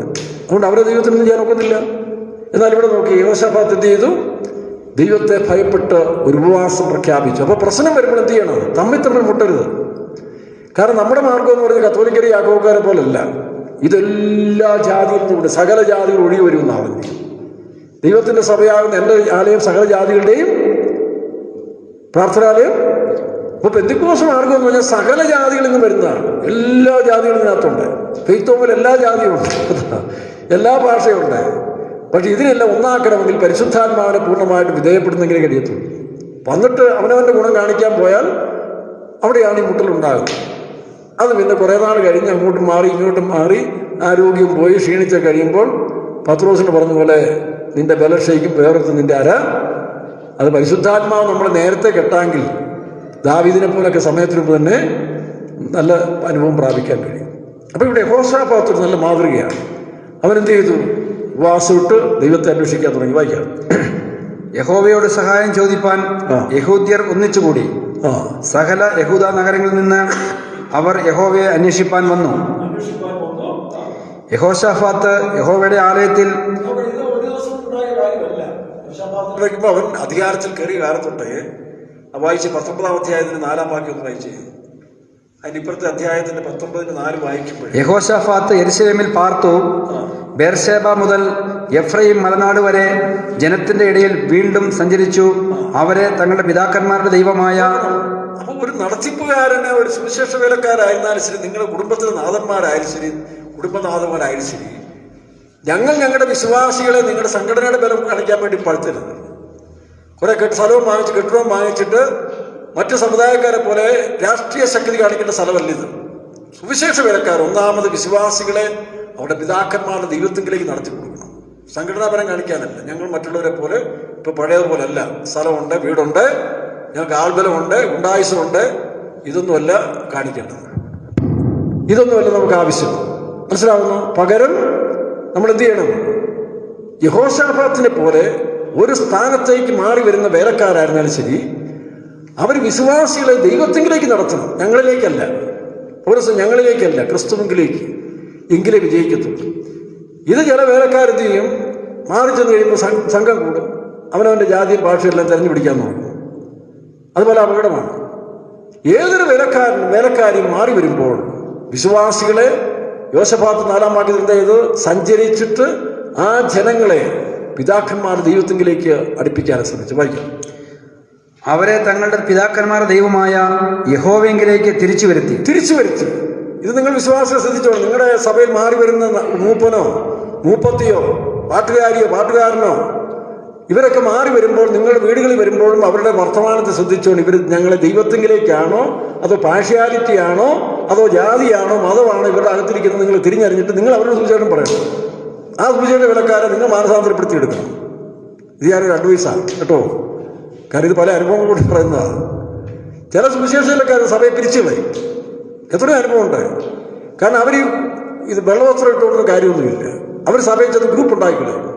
അങ്ങനെയുള്ള വേലക്കാരെ നിങ്ങൾ തെരഞ്ഞു പിടിച്ചിട്ട് സ്നേഹത്തോടെ വേണം നല്ല സാപ്പാട് കൊടുത്തിട്ട് വേണം. അച്ചായോ, ഇതല്ലല്ലോ നമ്മുടെ മാർഗം. ഏത് മനുഷ്യനെയും ക്രിസ്തുയേശുവിൽ. അങ്ങനെയുള്ള സഹോദരിമാർ നിങ്ങളുടെ വീടുകളിൽ വിസിറ്റ്. ഇനിയിപ്പോൾ വിസിറ്റിംഗ് ഒന്നും ഇല്ല, എൻ്റെ കാലം കഴിഞ്ഞു. വരുമ്പോൾ അവിടെ സമുദായ സ്നേഹം ഉണ്ടാക്കുകയാണെങ്കിൽ അവരോട് പറയും, ഇതല്ലല്ലോ നമ്മുടെ മാർഗം, ഈ കച്ചവടം ഇവിടെ വേണ്ട. ഞാൻ ചിലയിടത്തുനിന്ന് മാറിപ്പോയതിന് ശേഷം ചില വേലക്കാർ ചില വിശ്വാസികൾ ഇങ്ങനെയൊക്കെ പറഞ്ഞിട്ടുണ്ട് സ്നേഹത്തോട്. ഏതാ അത് അവർക്ക് ദേഷ്യമാണ്. അവരെന്തോ ചെറിയാകുഞ്ഞ് പോയി ദുരുപദേശം പഠിപ്പിച്ചുകൊണ്ടാണ്. ചെറിയാകുഞ്ഞ് ദുരുപദേശം പഠിപ്പിച്ചുകൊണ്ടാണ് ഇപ്പം ഞങ്ങൾക്ക് ദുരുപദേശമാണോ ഇത്? ഇതല്ലേ യഥാർത്ഥ ഉപദേശം? അപ്പം ചില വിശ്വാസികളുണ്ട്, എത്ര വന്നാലും ഇവര് ഗുണപ്പെടത്തില്ല. ചില വേലക്കാരുമുണ്ട്, അവരവരുടേതായി ഇങ്ങനെ ഈ പിശാചി തടുപ്പ് അന്വേഷിച്ച് പോകുന്ന പോലെ അവർക്കുള്ള സുഖം അന്വേഷിച്ച് പോകും. ഇവിടെ ചെന്നാൽ മാറി ചെല്ലുമ്പോൾ അവർക്ക് കിട്ടേണ്ട സുഖവും സന്തോഷവും അന്വേഷിച്ച് പോകും. അവർക്ക് പറ്റിയ ആളുകളെ കൂട്ടിപ്പിടിക്കും. അപ്പോൾ അങ്ങനെയുള്ള വേലക്കാരെ തെരഞ്ഞു പിടിച്ച് വിശ്വാസികൾ നിങ്ങൾ വീട്ടിൽ കൊണ്ടുപോയി വേണമെങ്കിൽ നല്ല ചായ കൊടുത്തിട്ട്, മാമേ ചായോ, ഇതല്ലല്ലോ നമ്മുടെ മാർഗം എന്ന് പഠിപ്പിക്കാൻ നിങ്ങൾ യോഗ്യരാകുന്നതിന് കൂടി വേണ്ടിയാണ് ഞങ്ങൾ ഇത്രയും തുറന്ന് പഠിപ്പിക്കുന്നത്. ദൈവത്തിൻ്റെ സ്തോത്രം. അപ്പോൾ യോശഫാത്ത് എന്ത് ചെയ്തു? വായിക്കാം. ഇനി 4-ാം വാക്യത്തിൽ അവൻ ചാർജ് എടുത്ത സമയത്ത് തന്നെ അവൻ്റെ പണി തുടങ്ങി. വേറെ ചില തിരിച്ചാണ് ചെയ്യുന്നത്. മനുഷ്യരെ പിരിച്ചു കളയും. തമിഴായിട്ടും മലയാളമായിട്ടും സുറിയാനായിട്ടും നസ്രാനും ലാത്തിനായിട്ടും പിന്നെ കനാനായും മറ്റായിട്ടും മാറ്റിക്കളയും, തരംതിരിച്ചു കളയും ചില വേലക്കാർ. കാരണം അവർക്ക് ക്രിസ്തുവിനെ പറ്റി അറിവില്ല. അത് സംഭവിക്കാതിരിക്കാൻ വേണ്ടിയാണ് ഈ ഉപദേശം ഞങ്ങൾ തുറന്ന് പഠിപ്പിക്കുന്നത്. പിന്നാലെ വരുന്ന ഉപദേശിമാരൊക്കെ ഇത് അറിഞ്ഞില്ലെങ്കിൽ അവരെ വെള്ളവസ്ത്രം ഇട്ടുകൊണ്ട് തന്നെ നരകത്തിൽ പോകും. അത് വരാതിരിക്കാൻ വേണ്ടിയാണ് പറയുന്നത്. വിശ്വാസികളും ഞങ്ങൾ പഴയ പുള്ളികളാണെന്ന് പറഞ്ഞിട്ട് കാര്യമൊന്നുമില്ല. ദൈവത്തിന് സ്തോത്രം. ഇനി 19:7 വായിച്ച്, യഹോശാഫാത്തിന്റെ ആരംഭത്തിൽ തന്നെ അവൻ ചെയ്തത്, ഒന്ന്, യഹോവയിലേക്ക് ജനങ്ങളെ തിരിച്ചു. 2, ആകയാൽ യഹോവ ഭയം നിങ്ങളിൽ ഇരിക്കട്ടെ. രണ്ടാമത് എന്ത് ചെയ്യണം? നിങ്ങൾക്ക് നടത്തിപ്പുകാരെയല്ല ഭയം. പലർക്കും നടത്തിപ്പുകാരെ ഭയം. കാരണം മാറ്റത്തെ പേടിയാണ്. മാറ്റത്തെ പേടിച്ചുള്ള ബഹുമാനമല്ലാതെ പലരും ഇന്നും നടത്തിപ്പുകാരുടെ മേൽ ബഹുമാനമില്ല, സ്നേഹമില്ല. ഞങ്ങളെ മാറ്റിക്കളയുമോ, വലിയ സഭയിൽ നിന്ന് ചെറിയ സഭ വിടുമോ, അല്ലെങ്കിൽ ഇന്നാരെ ഇങ്ങോട്ട് അയക്കുമോ, ഇങ്ങനെയൊക്കെയുള്ള പേടിയാലാണ് ചില വേലക്കാര് നടത്തിപ്പുകാരെ ഭയം. അല്ല, യഥാർത്ഥ ഭയമല്ല. പക്ഷെ നീ ആദ്യം ദൈവത്തെയാണ് ഭയപ്പെടുന്നത്. വായിച്ച്, ആകയാൽ യഹോവ ഭയം നിങ്ങളിൽ ഇരിക്കട്ടെ. യഹോവ ഭയമായിരിക്കണം നിനക്കുണ്ടാ. നീ വിശ്വാസം വിട്ട് താമസിക്കുമ്പം അവിടുത്തെ നടത്തിപ്പുകാരനല്ലേ ആദ്യം പേടിക്കേണ്ടത്. നടത്തിപ്പുകാരെ സ്ട്രിക്റ്റാണ്, അവരെ പേടിക്കും. അല്ല, അവർ പുല്ല് വില കൊടുക്കത്തില്ല. അല്ലെ, ഇതൊക്കെ നമ്മുടെ ഇടയിൽ ഉണ്ടല്ലോ, എല്ലായിടത്തും ഉണ്ട്, രാഷ്ട്രീയത്തിലുമുണ്ട്. അവിടെ അങ്ങനല്ല. യഹോശാഫാത്ത് പഠിപ്പിച്ച് നിങ്ങൾ എന്നെ ഭയപ്പെടാനല്ല പറയുന്നത്, നിങ്ങൾ ദൈവത്തെ ഭയപ്പെടുക, അപ്പം എല്ലാം ശരിയായിക്കോളും. ദൈവത്തെ ഭയപ്പെടുന്ന മനുഷ്യൻ ഏത് സ്ഥാനത്താണേലും അവൻ്റെ ഗുണം കാണിക്കും. ജോസഫ് നോക്കിയേ, പൊത്തിഫറിന്റെ വീട്ടിൽ ചെന്ന് എല്ലാം തനിക്ക് അനുകൂലമായപ്പോൾ അവിടുത്തെ കൊച്ചമ്മ പതുക്കെ അവനെ സ്വാധീനിക്കാൻ ശ്രമിച്ചു. അവൻ വേണേ അവളെ സ്വാധീനിച്ചിട്ട് രണ്ടുപേരും ചേർന്ന് പൊത്തിഫറിനെ തട്ടിയിട്ട് അവൻ രാജാവായിട്ട് അവിടെ വാഴാം. പക്ഷെ അവൻ്റെ ഹൃദയത്തിൽ ചെറുപ്പത്തിൽ കിട്ടിയ ഭയമുണ്ടായിരുന്നു. ഒരിക്കൽ യാക്കോബ് പറഞ്ഞില്ലേ, അവൻ്റെ അപ്പൻ യാക്കോബ് എന്താ പറഞ്ഞേ? അബ്രഹാമിന്റെ ദൈവവും ഇസ്ഹാക്കിന്റെ ഭയവുമായവൻ എന്നോട് കൂടെ ഇല്ലായിരുന്നെങ്കിൽ ലാബാനെ നീ എന്നെ ചതിച്ചേനെ. അബ്രഹാമിന്റെ ദൈവം വിശ്വാസത്തിന്റെ പിതാവ്, വിശ്വാസത്തിന്റെ ദൈവവും ഇസ്ഹാക്കിന്റെ ഭയം. ഇതാണ് കുടുംബങ്ങളിൽ ഉണ്ടാകേണ്ടത്. ഇതാണ് വിശ്വാസ വീട്ടിൽ വേലക്കാർ പഠിപ്പിച്ചു കൊടുക്കേണ്ടത്. അല്ലാതെ വീടുകളിൽ ചെന്ന് ഗുണദോഷം പറഞ്ഞ് തരംതിരിക്കുന്നതല്ല ചെയ്യേണ്ടത്. അങ്ങനെയുള്ള ചില വേലക്കാര് ഈ വേലയ്ക്ക് ദോഷമാണ്. അവരെ തിരിച്ചറിയണം. അങ്ങനെയുള്ള സൗകര്യമാരെ തിരിച്ചറിഞ്ഞിട്ട് അവർക്ക് ഗുണദോഷം കൊടുക്കണം. നല്ല വിശ്വാസികൾ വീട്ടിൽ ചെന്ന് അവരുടെ തെറ്റുകൾ ബോധ്യപ്പെടുത്തി കൊടുക്കണം. അവരുടെ കാശം വാങ്ങിച്ച് അവരുടെ ചാപ്പാട് മേടിച്ചുകൊണ്ട് വരുന്ന നല്ല വിഷയം. ഇതിനാണ് വേലക്കാരെ നിയമിച്ചിരിക്കുന്നത്. എല്ലാ സ്ഥാനത്തിനും കസേരയ്ക്കും നല്ല വീടും പെടുന്ന അവിടെ വാഴിക്കാൻ വേണ്ടിയല്ല, രാജാവും രാജ്ഞിയായിട്ട് വാഴിക്കാൻ വേണ്ടിയല്ല ദൈവം നിന്നേക്ക് വിളിച്ചെന്ന് ഓർത്തോണം. ദൈവത്തിന് സ്തോത്രം. താട്ട് വായിക്കാം. സൂക്ഷിച്ച് പ്രവർത്തിച്ചു കൊള്ളുവീൻ. സൂക്ഷിച്ച് പ്രവർത്തിച്ചു കൊള്ളുവീൻ. തോന്നിവാസമല്ല. എൻ്റെ നിന്റെയൊക്കെ മനസ്സിൽ തോന്നുന്ന പോലെയല്ല ദൈവത്തിന്റെ സഭ നടത്തേണ്ടത്. എന്നെ നിന്റെ മനസ്സിൽ തോന്നുന്ന പോലെയല്ല വിശ്വാസമായിട്ട് ജീവിക്കേണ്ടത്. അങ്ങനെയൊക്കെ ആയിപ്പോയി ചിലതല്ല. അതുകൊണ്ട് അതെല്ലാം തിരിച്ചേണ്ടവർ തിരുത്തിക്കോണം. ഇല്ലെങ്കിൽ അടി പാഴ്സലായിട്ട് ദൈവത്തിന് വാങ്ങിക്കാൻ പോവുകയാണ്. താട്ട് വായിക്കാം. നമ്മുടെ ദൈവമായ യഹോവയുടെ പക്കൽ അന്യായവും മുഖപക്ഷവും കൈക്കൂലി വാങ്ങുന്നതും ഇല്ലല്ലോ. അത് തിരിച്ചറിയണം. നീ വിശ്വസിച്ചിരിക്കുന്നത് പണ്ട് നീ സേവിച്ച ദൈവത്തെ അല്ല, പണ്ട് പിൻപറ്റിയ ദൈവമല്ല. ഇപ്പോൾ ആത്മാവിന് സത്യത്തിൽ പിൻപറ്റുന്ന ദൈവം ആരാണെന്ന് നിനക്കുണ്ടാണ്. അവനെന്തില്ല? മുഖപക്ഷമില്ല, കൈക്കൂലിയില്ല, പക്ഷപാതവുമില്ല. ആ ദൈവത്തെയാണ് നീ സേവിക്കുന്നതെന്ന് ഓരോ വേലക്കാരും വിശ്വാസവും തിരിച്ചറിയണം. നിന്റെ മനസ്സിൽ തോന്നിയ പോലെയല്ല സഭ നടത്തുന്നത്. നിനക്ക് മനസ്സിൽ തോന്നുന്ന പോലെയല്ല കൂട്ടുവേലക്കാരൻ നടക്കുന്നത്. ആ ദൈവത്തോട് ചോദിച്ചു വേണം, സൂക്ഷിച്ചുകൊള്ളണം. ഇത് യഹോശാഫാത്ത് പരീക്ഷ ഒന്നും പഠിപ്പിച്ചതല്ല. ഇത് നല്ല സന്തോഷമായിരിക്കുമ്പോൾ തന്റെ ആരംഭത്തിൽ തന്നെ ജനത്തെ പഠിപ്പിച്ചു. അതുകൊണ്ടാണ് അവൻ്റെ കൂടെ ദൈവം ഉണ്ടായിരുന്നത്. ഇനി 9-ാം വാക്യം വായിച്ചേ, 19:9. അവർ യെരൂശലേമിൽ മടങ്ങി വന്നു. അങ്ങനെ താൻ പോയിടത്തെല്ലാം ഈ സുവിശേഷമാണ് പറഞ്ഞത്. എന്താ? ദൈവഭയം നിങ്ങളുടെ ഉണ്ടായിരിക്കട്ടെ. ദൈവം ഒരു പക്ഷം ചെയ്യുന്നവരല്ല. ചിലർ അവർ പറയുന്നതെല്ലാം ചെയ്തു കൊടുക്കാൻ വേണ്ടിയാണ് നടത്തിപ്പുകാരെ വെച്ചിരിക്കുന്നതാണ് ചിലർ തോന്നുന്നത്. ഇല്ല, പിന്നെ അവർ ദേഷ്യമായി പിണക്കമായി അന്യായം പോലും ചെയ്യാൻ ചിലർ പ്രോത്സാഹിപ്പിക്കും. വേറൊരാളെ വകവരുത്താൻ കത്തിക്കൊണ്ടല്ല, അവരെ ഒതുക്കണം, അവരെ ഇനി പൊക്കരുത്. കാരണം അവർ പൊങ്ങിയാൽ എനിക്കിവിടെ വാഴാനൊക്കത്തില്ല. ഈ അഹന്ത വിശ്വാസ വീട്ടിൽ പോലും ഉണ്ട്. ഇതിനാണ് ചില ഉപദേശിമാരെ വെച്ചിരിക്കുന്നതാണ് ചിലർ തോന്നല്, അല്ലെങ്കിൽ ഇതിനാണ് ചില സഹോദരിമാരെ വെച്ചിരിക്കുന്നതാണ് ചിലർക്ക് തോന്നല്. അല്ല സഹോദര, അതൊക്കെ അപകടങ്ങളാണ്. അതുകൊണ്ടാണ് യഹോശാഫാത്ത് ആരംഭത്തിൽ തന്നെ ഇത് ജനത്തെ പഠിപ്പിച്ചത്. അത് ചിലർക്ക് ബുദ്ധിമുട്ടാണെങ്കിലും പഠിച്ചേ ഒക്കത്തുള്ളൂ. വീണ്ടും വായിച്ചു 9-ാം വാക്യം. അവർ യെരൂശലേമിൽ മടങ്ങി വന്നു. അവൻ അവരോട് കൽപ്പിച്ചത് എന്തെന്നാൽ, നിങ്ങൾ യഹോവ ഭയത്തോടും. നിങ്ങൾ എന്നോടുള്ള ഭയമല്ല. യഹോശാഫാത്ത് നല്ല ഒരു സുതാര്യനായ നടത്തിപ്പുകാരനാണ്. നിങ്ങൾ ദൈവഭയത്തോടെല്ലാം ചെയ്യും, അപ്പോൾ കാര്യം തീരും.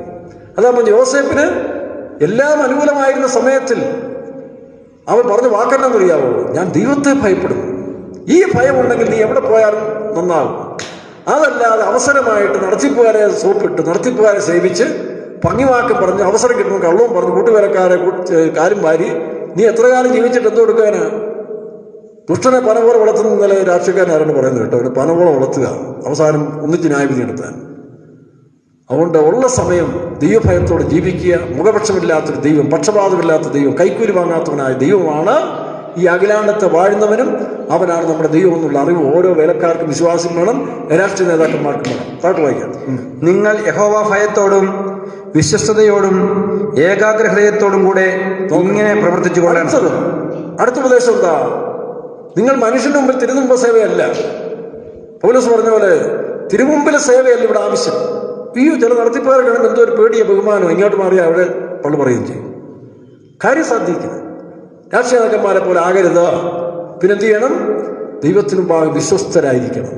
ഇവിടെ മനുഷ്യന്റെ മുമ്പിലല്ല. ദൈവം നിന്നെ പരിശോധിക്കുമ്പോൾ നീ ചെയ്യുന്ന കാര്യങ്ങളൊക്കെ വിശ്വസ്തതയോടെയാണോ? നിന്റെ പ്രാർത്ഥന, പാട്ട്, വീട്ടിലെ പ്രവർത്തികൾ, ശുശ്രൂഷകൾ ഇതെല്ലാം വിശ്വസ്തയോടെയാണെന്ന് ഓരോ വിശ്വാസിയും ഓരോ വേലക്കാരും തിരിച്ചറിയണം. അല്ല നടത്തിപ്പുകാരെ സോപ്പിട്ടല്ല. ഞങ്ങളുടെ കക്ഷിപ്പെട്ട് വരുന്ന നടത്തിപ്പുകാർ വരുമ്പോൾ ഇവിടെ സ്വാതന്ത്ര്യം, അന്നേരം ദുർവിനിയോഗം, ദുസ്വാതന്ത്ര്യം കാണിച്ചാൽ അടുത്ത പീരീഡ് നീ അതിൻ്റെ ബാക്കിയൂടെ അനുഭവിക്കേണ്ടി വരും. വായിച്ച് വിശ്വസ്തയോടും നിങ്ങൾ യഹോവ ഭയത്തോടും വിശ്വസ്തയോടും വിശ്വസ്തയോടും പിന്നെ ഏകാഗ്ര ഹൃദയത്തോടും കൂടെ ഇങ്ങനെ പ്രവർത്തിച്ചു കൊള്ളണം. ദൈവത്തിന് പ്രവർത്തിച്ചു കൊള്ളണം. ഓരോ വിശ്വാസി അറിഞ്ഞിരിക്കണം. ഏത് ബന്ധുക്കോ സമൂഹം ആയിക്കോട്ടെ. ഞാൻ സംസാരിക്കുന്നത് TPM വേണ്ടി മാത്രമല്ല. അവനെ കൈക്കൊണ്ട് അവന്റെ നാമത്തിൽ വിശ്വസിക്കുന്ന ഏവനും ദൈവമക്കളാണ്. അഭിഷേകം പ്രാപിച്ച് പുത്രത്വം പ്രാപിച്ചവരാണ്. അവരോടാണ് ദൈവത്തിന്റെ ആലോചന. TPM-കാരും അതിനകത്ത് ഉൾപ്പെടുന്നു. അതുകൊണ്ട് ഒരു കാര്യം ഓർത്തോണം. ഇവിടെ 3 കാര്യം യഹോശാഫാത്ത് പറയുന്നു. ഓരോ വിശ്വാസിയും ഓരോ വേലക്കാരും ചിന്തിച്ചോണം നിങ്ങൾ ചെയ്യുന്നത് എങ്ങനെയൊക്കെയാണ്? വിശ്വസ്തയോടും ദൈവഭയത്തോടും വിശ്വസ്തയോടും ഏകാഗ്ര ഹൃദയത്തോടാണോ? നീ ചെയ്യുന്ന സമയത്തിൽ ഒരു പാട്ട് പാടുമ്പോൾ, ബൈബിൾ വായിക്കുമ്പോൾ, ഒരു ചമ്മന്തി അരയ്ക്കുമ്പോൾ ശരിയായ ഏകാഗ്ര ഹൃദയമാണോ? അതോ കയ്പും വിദ്വേഷവും പകയും ശത്രുതയും വെച്ചാണെങ്കിൽ നിന്റെ അകത്ത് വിഷമിറങ്ങും. വിഷം പതുക്കെ പതുക്കെ അന്യ രോഗങ്ങൾ കയറും. സമയത്തിനു മുമ്പ് പെടുമരണം സംഭവിക്കും. സ്വർഗത്തിൽ പോകത്തില്ല. ഓരോ വേലക്കാരും വിശ്വാസി അറിഞ്ഞിരുന്നതാണ്. ദൈവത്തിന് സ്തോത്രം. ഇത് നേരത്തെ പഠിപ്പിച്ചു. പരീക്ഷ വന്നപ്പോഴല്ല. അവൻ ദൈവഭയമുള്ള മനുഷ്യനായിരുന്നു. ദൈവഭയത്തിൽ വളർന്നവനാണ്. അതുകൊണ്ട് തുടക്കത്തിൽ തന്നെ അവൻ്റെ രാജ്യഭാരത്തിൻ്റെ ആരംഭം തന്നെ തൻ്റെ അനുയായികളെ പഠിപ്പിച്ചു. മക്കളെ, ഇതാ ആവശ്യം. അല്ലാതെ ആരോഗ്യം കൊണ്ടോ കാശ് കൊണ്ടോ തൻ്റെ ഇടം കൊണ്ടോ ആൾക്കൂട്ട ബലം കൊണ്ടോ ഒന്നും ഇവിടെ നടക്കത്തില്ല എന്നവൻ ആദ്യമേ പഠിപ്പിച്ചു. അതുകൊണ്ട് അവൻ യുദ്ധത്തിന് വേണ്ടി ഒരുങ്ങിയില്ല. യുദ്ധസന്നാഹങ്ങൾ ഉണ്ടാക്കിയില്ല. വീരന്മാരെ ഒരുക്കിയില്ല. വില്ലാളികളെ ഒരുക്കിയില്ല. പകരം എന്ത് ചെയ്തു? അവനെപ്പോഴും ദൈവത്തെ ആശ്രയിച്ചും ദൈവത്തെ സ്തുതിച്ചും പാടിക്കൊണ്ടേയിരുന്നു. അങ്ങനെ വന്നപ്പോഴാണ് നമ്മുടെ ശത്രുക്കൾ അവൻ്റെ നേരെ വരുന്നത്. വരട്ടെ. അവനെന്ത് ചെയ്തു? ദൈവത്തെ ആശ്രയിച്ചു. അവൻ ദൈവത്തോട് പ്രാർത്ഥന കൂടി ദൈവത്തോട് ആലോചന ചോദിച്ചു. അങ്ങനെ ചോദിച്ചപ്പോൾ നോക്കണം, ഒരുത്തിൻ്റെ മേൽ ദൈവാത്മാവ് വന്നു. യഹസ്യേൽ എന്ന് പറയുന്ന ഒരുത്തിൻ്റെ മേൽ ദൈവാത്മാവ് വന്നിട്ട് എന്താ ചെയ്യുന്നത്? വായിക്കാം 14-ാം വാക്യം. അപ്പോൾ സഹാമധ്യേ വെച്ച് യഹോവയുടെ ആത്മാവ് ആസാഫിന്റെ പുത്രന്മാരിൽ മസന്യാവിന്റെ മകനായ യെഹിയേലിന്റെ മകനായ ബെനായാവിന്റെ മകനായ സക്കരിയാവിന്റെ മകൻ യഹസ്യേൽ എന്ന ഒരു ലേവ്യന്റെ മേൽ വന്നു. നോക്കണം. അപ്പൊ നീ ദൈവസന്നിധിയിൽ കാത്തിരിക്കുമ്പോൾ ഒന്നുകിൽ ദർശനം കൊണ്ടോ ദൈവത്തിന്റെ വെളിപ്പാട് കൊണ്ടോ ദൈവാത്മാവ് നിനക്ക് ഉത്തരം കിട്ടും. പേടിക്കണ്ട. ഇത്തിരി താമസിച്ചാലും കിട്ടും. അതിന് മുമ്പായിട്ട് തന്നെ ഒരു പ്രവചനം ഇവിടെ നടന്നു. എന്താ? 12-ാം അധ്യായത്തിൽ വായിക്കുമ്പോൾ ഈ വലിയ സമൂഹത്തോട് എതിർപ്പാൻ നിങ്ങൾക്ക് ആവശ്യമില്ല. ശക്തി അല്ല, അവർ പ്രാർത്ഥിക്കുകയാണ്. ഇവര് ആ ദൈവസനെ കാത്തിരിക്കുമ്പോൾ അവരെ താഴ്ത്തി പ്രാർത്ഥിക്കുന്നു. ഉള്ള അവസ്ഥ വെളിപ്പെടുത്തുകയാണ്. കർത്താവേ, ഞങ്ങൾക്ക് ശക്തിയില്ല. വായിച്ചേ 12. ഞങ്ങളുടെ ദൈവമേ, നീ അവരെ ന്യായം വിധിക്കില്ലയോ? ഞങ്ങളുടെ നേരെ വരുന്ന ഈ വലിയ സമൂഹത്തോട് എതിർപ്പാൻ ഞങ്ങൾക്ക് ശക്തിയില്ല. അത് സമ്മതിക്കണം. എനിക്ക് കഴിയും. എൻ്റെ നാക്ക് സാമർഥ്യം എൻ്റെ തൻ്റെ ഇടം കൊണ്ടാണെന്ന് പറഞ്ഞാൽ ഒരു തൻ്റെ ഇടം നിനക്കില്ല. ഒരു ഞരമ്പിൻ്റെ ഒരു ഭാഗത്തിൻ്റെ മയിലോട്ടൊന്ന് തെറ്റിയാൽ മതിയല്ലോ, തീർന്നില്ലേ? പിന്നെ നിന്നെ ചുമന്നുകൊണ്ട് നടക്കട്ടെ. പിന്നെ നീ എന്താ അഹങ്കാരം പറയാൻ? ഇന്നാര് വന്നാൽ പിന്നെ എനിക്കിവിടെയുള്ള ശക്തി കുറയും, അല്ലെങ്കിൽ ഇന്നാര് ഇവിടെ വേണ്ട. നിനക്ക് എന്താ അവകാശം? നിന്റെ ഒരു ഞരമ്പ് പിടച്ചാൽ പോലെ പിന്നെ 3 പേര് നിന്നെ ശുശ്രൂഷിക്കാൻ വേണ്ടി, ഇല്ലയോ? അഹങ്കാരം പറയരുത്, ആരെയും അല്പമായിട്ട് കാണരുത്. ചിലപ്പോൾ അവരായിരിക്കും നിനക്ക് പ്രയോജനപ്പെടുന്നത്. നീ തളർന്നു കിടക്കുമ്പോൾ നിന്നെ ശുശ്രൂഷിക്കാൻ ചിലപ്പോൾ നിന്റെ ശത്രു എന്ന് കാണുന്നവരായിരിക്കും കാണുന്നത്. അതുകൊണ്ട് ആരെയും വിമർശിക്കരുത്. ഞാൻ ഏതാണ്ട് കഴിവുള്ളവനാ, പ്രാപ്തിയുള്ളവനാ, എന്നെ കൊണ്ട് കഴിയുന്നവരെ മറ്റവർക്ക് സാധിക്കത്തില്ല, അവർ അല്പന്മാരാണ്, അല്ലെങ്കിൽ അവർ എന്ന് പറഞ്ഞാൽ അവരെ അവഹേളിക്കരുത്. പറഞ്ഞു കൊടുക്കാം, അവരെ ധൈര്യപ്പെടുത്താം, പറഞ്ഞു കൊടുക്കാം, തെറ്റ് തിരുത്താം. പക്ഷെ അവഹേളിക്കാൻ പോരുത്. ഞാൻ ഏതാണ്ട് മിടുക്കുക എന്ന് പറഞ്ഞാൽ ചിലപ്പോൾ പെട്ടെന്നായിരിക്കും ഒരു വശം അങ്ങ് പോകുന്നത്, പെട്ടെന്നായിരിക്കും ഒരു ഞരമ്പങ്ങ് പോകുന്നത്. പിന്നെ നിന്നെ ശുശ്രൂഷിക്കാൻ 3 പേര് വേണ്ടേ, പൊക്കിയെടുക്കാൻ 3 പേര് വേണ്ടേ? അതുകൊണ്ട് ആരും അഹങ്കാരം പറയരുത്, ആരെയും അല്പമായിട്ട് ചിന്തിക്കരുത്. മനസ്സിലാവും? ആരും മോശക്കാരെന്ന് പറയരുത്. തെറ്റുകൾ തിരുത്തണം, തിരുത്തി അവരെ നന്നാക്കാൻ നോക്കണം. ശാസനം ഇഷ്ടപ്പെടാത്തവരെങ്കിൽ പോട്ടെ, പക്ഷെ നീ തിരുത്തുന്നതിന് പകരം സോപ്പിങ്ങിന് പോരും. ദൈവത്തിന് സ്തോത്രം. അതുകൊണ്ട് ആരെയും അല്പമായിട്ട് എണ്ണരുത്. ഞാൻ മിടുക്കനാണെന്ന് മിടുക്കിയാണെന്ന് തോന്നുന്ന പലതും കിടപ്പിൽ കിടന്ന് വർഷങ്ങളോളം മറ്റുള്ളവർ ശുശ്രൂഷിക്കേണ്ട ഗതികേട് വന്നിട്ടുണ്ട്. അതുകൊണ്ട് ആരും മറ്റവരെ മോശമായിട്ട് കാണരുത്. ചിലപ്പോൾ നിൻ്റെ അത്ര അറിവ് കാണത്തില്ല, അത്രയും ചിലപ്പോൾ വൃത്തി കണ്ടെന്നിരിക്കത്തില്ല. ചിലപ്പോൾ വരുന്ന കാലത്ത് നീ കട്ടിൽ 1-2 പോകുമ്പോൾ ഈ വൃത്തിയില്ലാത്തതായിരിക്കും നിന്നെ കോരാൻ വരുന്നത്. എനിക്ക് മനസ്സിലായോ? ഇപ്പം നീ വലിയ വൃത്തി പറയും, അല്ലെങ്കിൽ അഹങ്കാരം പറയും. നാളെ നീ 1-2 കഴിഞ്ഞോണ്ട് പോകുമ്പോൾ വാരിയെടുക്കാൻ ചിലപ്പോൾ അന്നത്തെ ഈ വൃത്തിയില്ലാത്തതായിരിക്കും, അല്ലെങ്കിൽ വൃത്തിയില്ലാത്തവനായിരിക്കും വരുന്നത്. അതുകൊണ്ട് അഹങ്കാരം നിന്റെ വായി കാണരുത്. ഞാൻ പറഞ്ഞേക്കാം. ദൈവത്തിന് സ്തോത്രം. പലയിടത്തും ഞങ്ങൾ കണ്ടിട്ടുണ്ട്, അഹങ്കാരം പറഞ്ഞ് തീരുന്നതിന് മുമ്പ് ന്യായവിധി വന്നത് കണ്ടിട്ടുണ്ട്. ദൈവത്തിന് സ്തോത്രം. ഇവിടെ എന്ത് ചെയ്തു? ഈ വലിയ സമൂഹത്തോട് എതിർപ്പാൻ ഞങ്ങൾക്ക് ശക്തിയില്ല, എന്ത് ചെയ്യണമെന്ന് അറിയത്തുമില്ല, നിസ്സഹായാവസ്ഥ. രാജാവാ, മറ്റുള്ളവരെ വെച്ച് പ്രാർത്ഥിക്കുക. എനിക്കെല്ലാം അറിയാമെന്നല്ല, അറിയത്തില്ല കർത്താവ്. വായിച്ച് എന്തു ചെയ്യേണ്ടു എന്ന് അറിയുന്നതുമില്ല. അങ്ങനെ സമ്മതിക്ക്, താഴ്ത്തിക്കൂടെ? എനിക്കറിയാം എന്ത് ചെയ്യണമെന്ന്, എന്ത് പറയണമെന്ന് എനിക്കറിയാം. നീ പറയുന്നതിന് മുമ്പ് നാക്കിറങ്ങി പോയാൽ എന്ത് ചെയ്യും? സഹോരോ, നീ അഹങ്കാരം പറയുന്നതിന് മുമ്പ് നിന്റെ നാക്കിറങ്ങിയ പിന്നെ എന്ത് ചെയ്യും? വെക്കട്ടെ വേണോ? എത്ര എണ്ണം വേണ്ടാത്തെല്ലാം കണ്ട് മറ്റുള്ളവരെ ഉപദ്രവിച്ച് രക്തപാതം ഇതിനുള്ള സമയത്തിന് ഇപ്പോൾ കാഴ്ചപോയി പിന്നെ 2 പേര് ഇടംബലം നടത്തി. എനിക്കറിയാം, ഞാൻ കണ്ടിട്ടുള്ള ഞാൻ പറഞ്ഞു. അതുകൊണ്ട് അഹങ്കാരം പറയരുത്. യോശാഫാത്തിനെ പോലെ താഴ്ത്താൻ കർത്താവെ ശക്തിയില്ല. വായിക്കാം. എന്തു ചെയ്യേണ്ടു എന്ന് അറിയുന്നതുമില്ല, എങ്കിലും ഞങ്ങളുടെ കണ്ണുകൾ, ഞങ്ങൾക്കൊരു ധൈര്യമുണ്ട്. ഞങ്ങളുടെ കണ്ണുകൾ നിങ്ങളിലേക്ക്, ദാസിയുടെ കണ്ണ് യജമാനത്തിന്മേൽ നോക്കുന്നത് പോലെ ഞങ്ങൾ ദൈവമേ നിന്റെ കണ്ണിലേക്ക് നോക്കുന്നു. അതാണ് നമ്മുടെ ധൈര്യം. അല്ല, നമുക്ക് ശക്തിയില്ല. നമ്മൾ മറ്റ് ലോകമനുഷ്യനെ പോലെ വലിയ ശക്തിയുള്ളവരല്ല. പ്രശ്നങ്ങളെ നേരിടാൻ ആംബിയർ പെന്തക്കോസ്തുകാർക്കില്ല, അത് സമ്മതിക്കണം. പക്ഷേ ഞങ്ങൾ വിശ്വസിച്ചത് ആരാന്ന് ഞങ്ങൾക്കറിയാം, ഞങ്ങളിലുള്ളവനെ ഞങ്ങൾക്കറിയാം. ഞങ്ങൾ അവിടുത്തെ കണ്ണുകൾ ഉയർത്തുമ്പോൾ അവിടുന്ന് എനിക്ക് സഹായം വരുന്ന പർവ്വതങ്ങളിലേക്ക് ഞാൻ എൻ്റെ കണ്ണുകൾ ഉയർത്തുന്നു. അതായിരിക്കണം പെന്തക്കോസ്തുകാരുടെ ലക്ഷ്യം. അല്ലാതെ ഇച്ചിരി കാശ് കയറി ആരോഗ്യം കയറി തണ്ടും തടിയായി കഴിഞ്ഞാൽ എന്തും ആകാന്ന് പറഞ്ഞാൽ നിമിഷം പോരെ മോനെ, തീർന്നില്ലേ? അത് ഓർത്തിരുന്നോണം. താട്ട് വായിക്കാം. എങ്കിലും ഞങ്ങളുടെ കണ്ണുകൾ നിങ്ങളിലേക്ക് തിരിഞ്ഞിരിക്കുന്നു.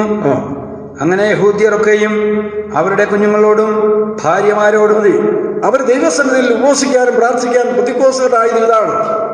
അവർ പ്രശ്നങ്ങളെ നേടാൻ ഇംഗ്ലാ വിളിക്കാൻ പോകുന്നവരല്ല, അവർ മറ്റുള്ളവരെ ശത്രുക്കളായി കാണുന്നവരല്ല. ദൈവസന്നിധിയിൽ പോയി കരയും. അതാ ഞാൻ 3-4 ഉദ്യോഗസ്ഥന്മാരോട് പറഞ്ഞു, ഇനി ഞങ്ങളാരും നിങ്ങളുടെ അടുത്ത് വരത്തില്ല, കരയത്തേ ഉള്ളൂ. ദൈവത്തിൻ്റെ അറിയിക്കേണ്ടവനെ അറിയിക്കും, അവിടുന്ന് ഓർഡർ വന്നോളൂ എന്ന് പറഞ്ഞു. ഇനി ഞാൻ വരത്തില്ലെന്ന് പറഞ്ഞു. 5 പൈസ എനിക്ക് തരാനുമില്ല, എനിക്ക് 1 സെന്റ് ഭൂമിയില്ല, എനിക്ക് കാശുമില്ല. പിന്നെ ദൈവമക്കൾ നിങ്ങൾ തരുന്ന നേർച്ചപ്പണം അത് അവർക്ക് വേണ്ടി തന്നെ ഉപയോഗിക്കുന്നുണ്ട്. അതുകൊണ്ട് 5 പൈസയ്ക്ക് നിങ്ങൾ പ്രതീക്ഷിക്കാൻ പോകേണ്ട, ആർക്കും കിട്ടത്തില്ല. നിങ്ങൾ എന്ത് വേണം നോക്കിയോ, നീതിയുള്ള മാത്രം മതി ഞങ്ങൾക്ക്, നീതിയില്ലാത്തൊന്നും വേണ്ട. ഇത് നീതിയില്ലെങ്കിൽ ജപ്തി ചെയ്തുകൊണ്ട് കൊണ്ടുപോകട്ടെ, നമുക്ക് തന്നെ കിട്ടും. ഞങ്ങൾ ഓലക്ഷണ്ടി കിടക്കും, ഓലക്ഷണ്ടി കിടന്നുകൊണ്ട് ദൈവത്തെ ആരാധിക്കും.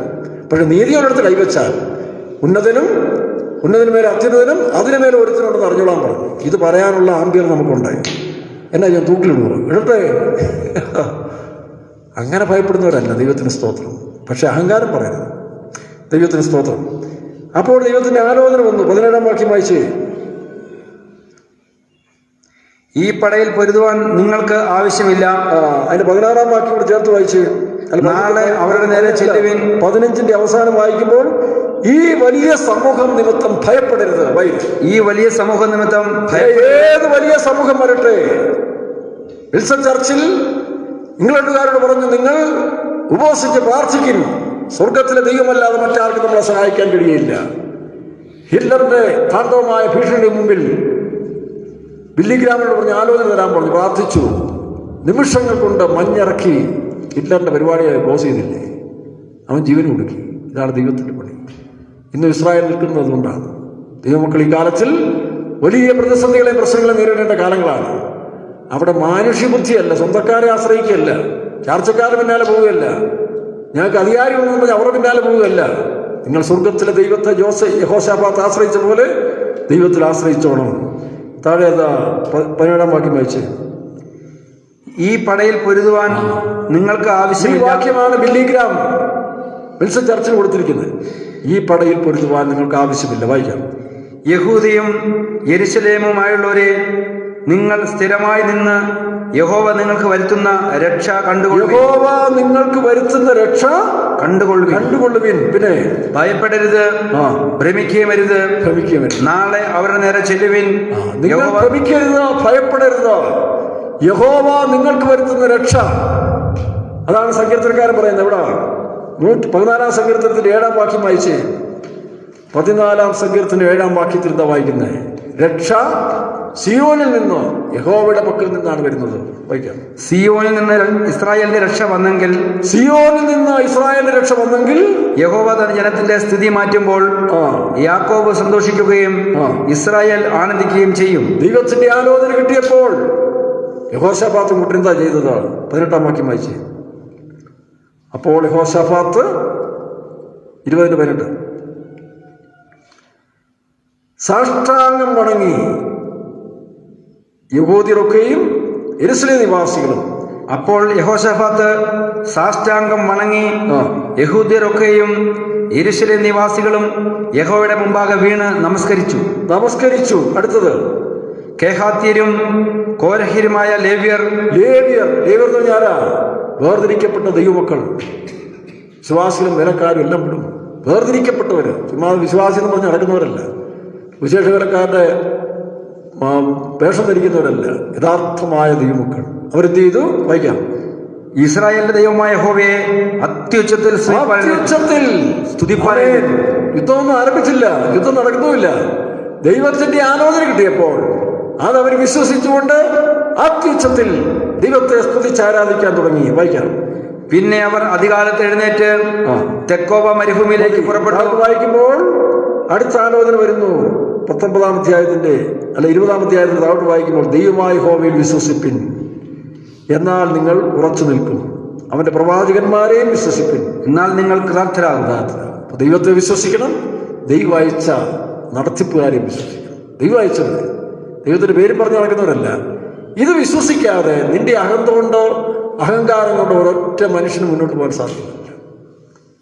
പൗലോസ് പറഞ്ഞു, ഞാൻ ആരെ വിശ്വസിച്ചിരിക്കുന്നു എന്ന് അറിയുന്നു, അവൻ എൻ്റെ ഉപനിധി കാത്തുകൊണ്ട്. അതാണ് ഈ കാലത്തിൽ ആവശ്യം. അല്ല പെന്തക്കോസ്തിന്റെ സംഘടനാ ശക്തിയോ പാസ്റ്റർമാരുടെ ബലമോ കാശിന്റെ ബലമോ ഫെയ്ത്തോമിന്റെ വ്യാപ്തിയൊന്നുമല്ല ഈ ആവശ്യം. അതൊക്കെ ആളുകൾ എടുത്തുകൊണ്ട് പൊക്കോളും, അതിന്റെ അവകാശങ്ങൾ പുറകെ എടുത്തുകൊണ്ട് പൊക്കോളും.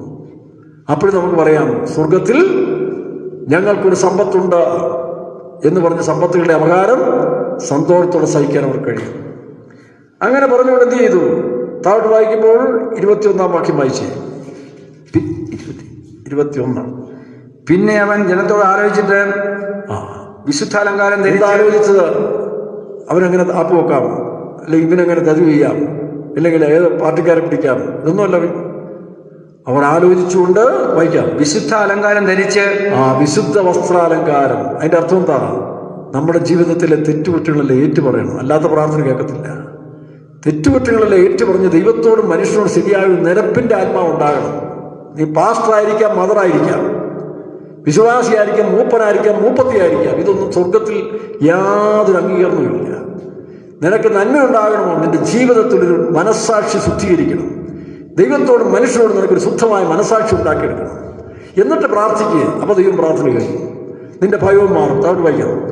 സൈന്യത്തിന് മുമ്പിൽ നടന്നുകൊണ്ട് വാഴ്ത്തുവാനും യഹോവയെ സ്തുതിപ്പിൻ, അവന്റെ ദയ എന്നേക്കുമുള്ളതല്ലോ എന്ന് ചൊല്ലുവാനും യഹോവയ്ക്ക് സംഗീതക്കാരെ നിയമിച്ചു.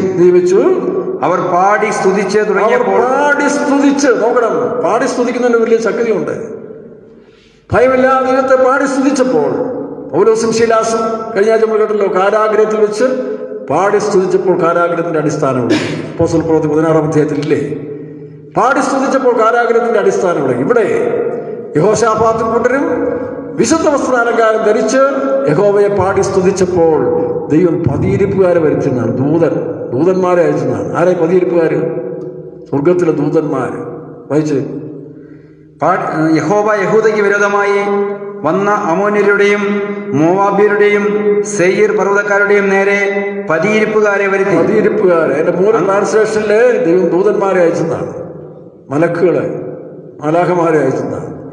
നമുക്കൊരു ദൂതൻ വേറൊരു ഭാഗത്തില്ലേ, അശൂർ പാളയത്തിൽ ഇറങ്ങി ഒരൊറ്റ ദൂതൻ 1,86,000 പേര് സംഭരിച്ചെന്നാണ് ഒരു ദൂതൻ.